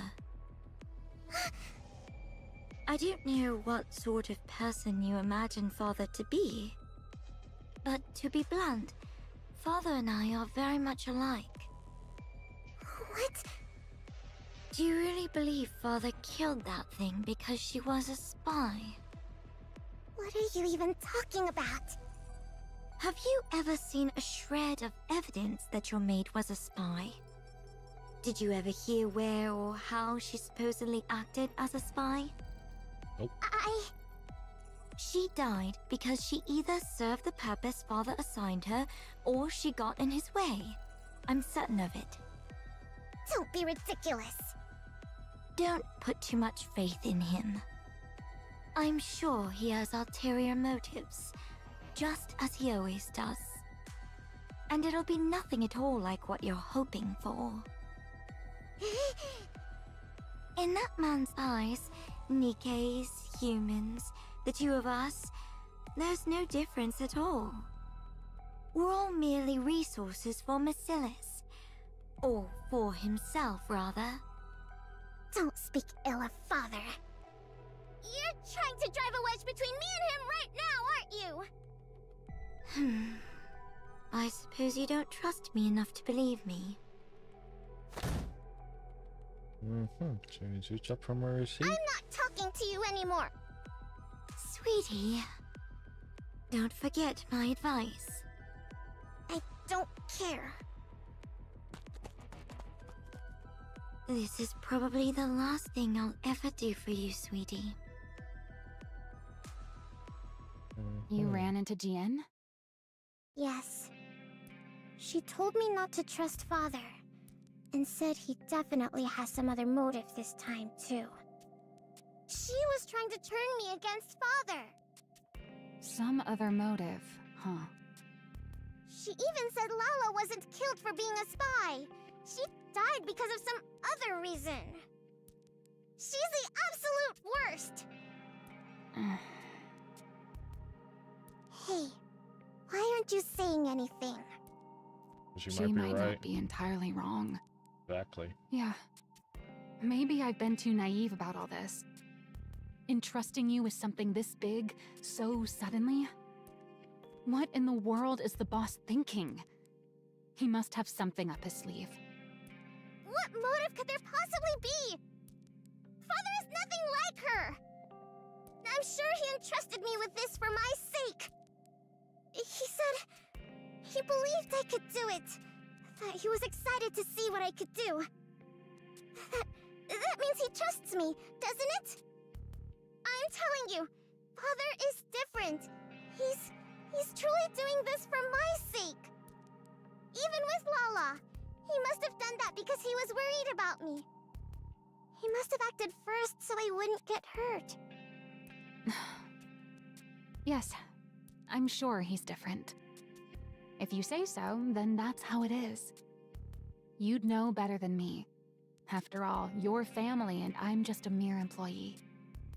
I'm right, aren't I? Yeah. Well, whatever the motive, it doesn't change what needs to be done. Let's just keep at it and give it our best. All right. Days go by until finally. Is it okay? Anything look off to you? So look at the tablet. This'll do nicely. Really? You actually pulled it off. Completing a Nikkei blueprint of all things at your age. Good work, Pipsqueak. Yeah, you did great too, Maxwell. And has completed her thorough Nikkei blueprint.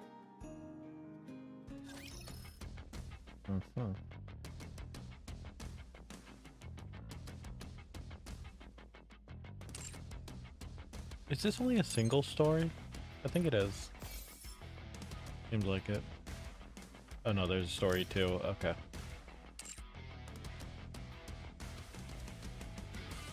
I'll continue this later. I'm getting a bit tired. I'm gonna go nap for like another few hours.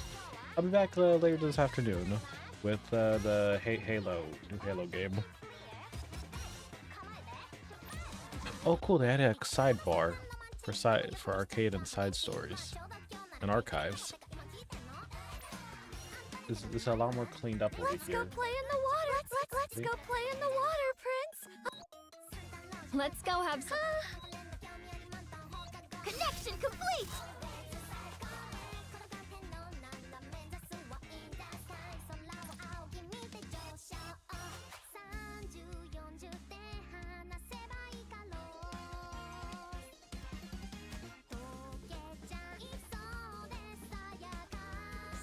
Yeah, I've been distracting myself in the background, uploading making a separate folder for my like rendered stuff. I really should just make a separate. Actually, no. Maybe. I was thinking like, well, what if I just make a separate folder for like renders, so it'll be easier to actually upload them to the Mega Archive. Because like, yeah, I kind of like have my Mega Drive. I'm trying to like make use of the storage on that. I think it has like 3 terabytes on it. So I'm trying my best to archive a lot of my old work for over the last 6 years.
go.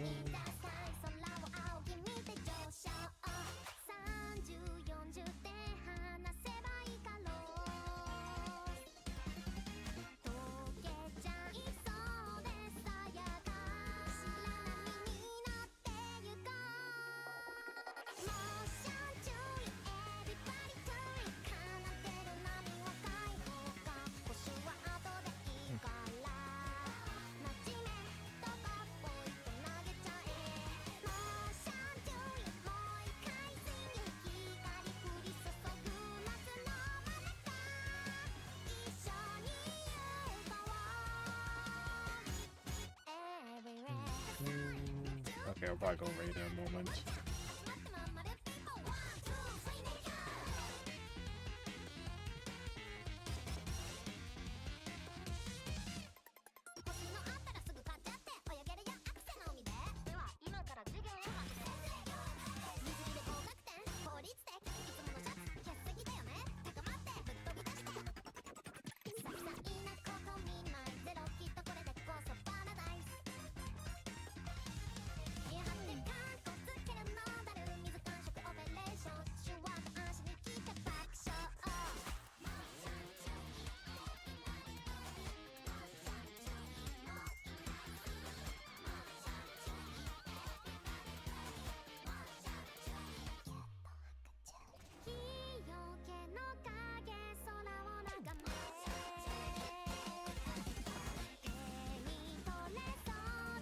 Render that stuff out. Okay.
Yeah, okay. I should probably go right out, actually, now thinking about it. Yeah, I won't. Let me see who's live this late.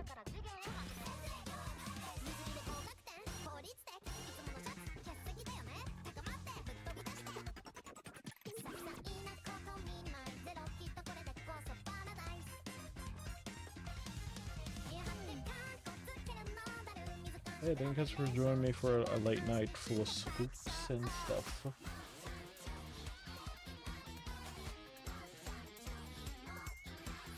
Why did my Twitch client disconnected? Is Twitch okay?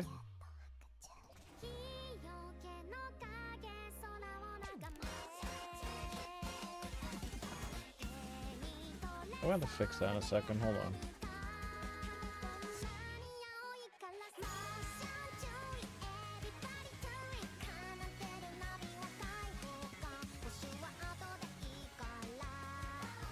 I'm gonna raid in. What's up?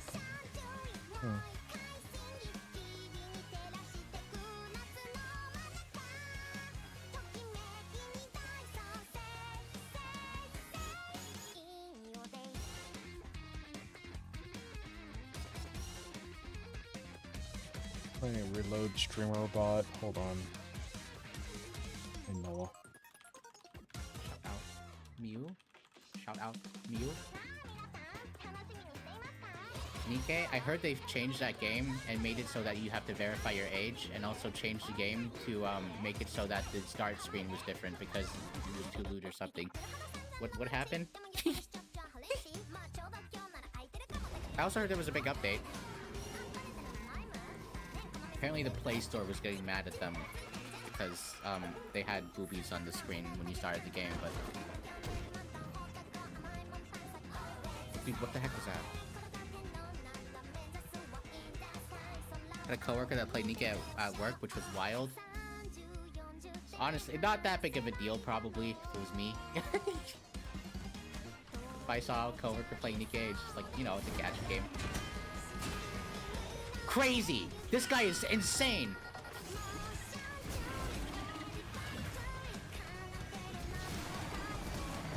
I think I can beat him. I think I got it though. The twist con's working again. Oh, I can parry the lightning, and now my Okay, anyways, I'm attacks out. are infused with lightning, I think.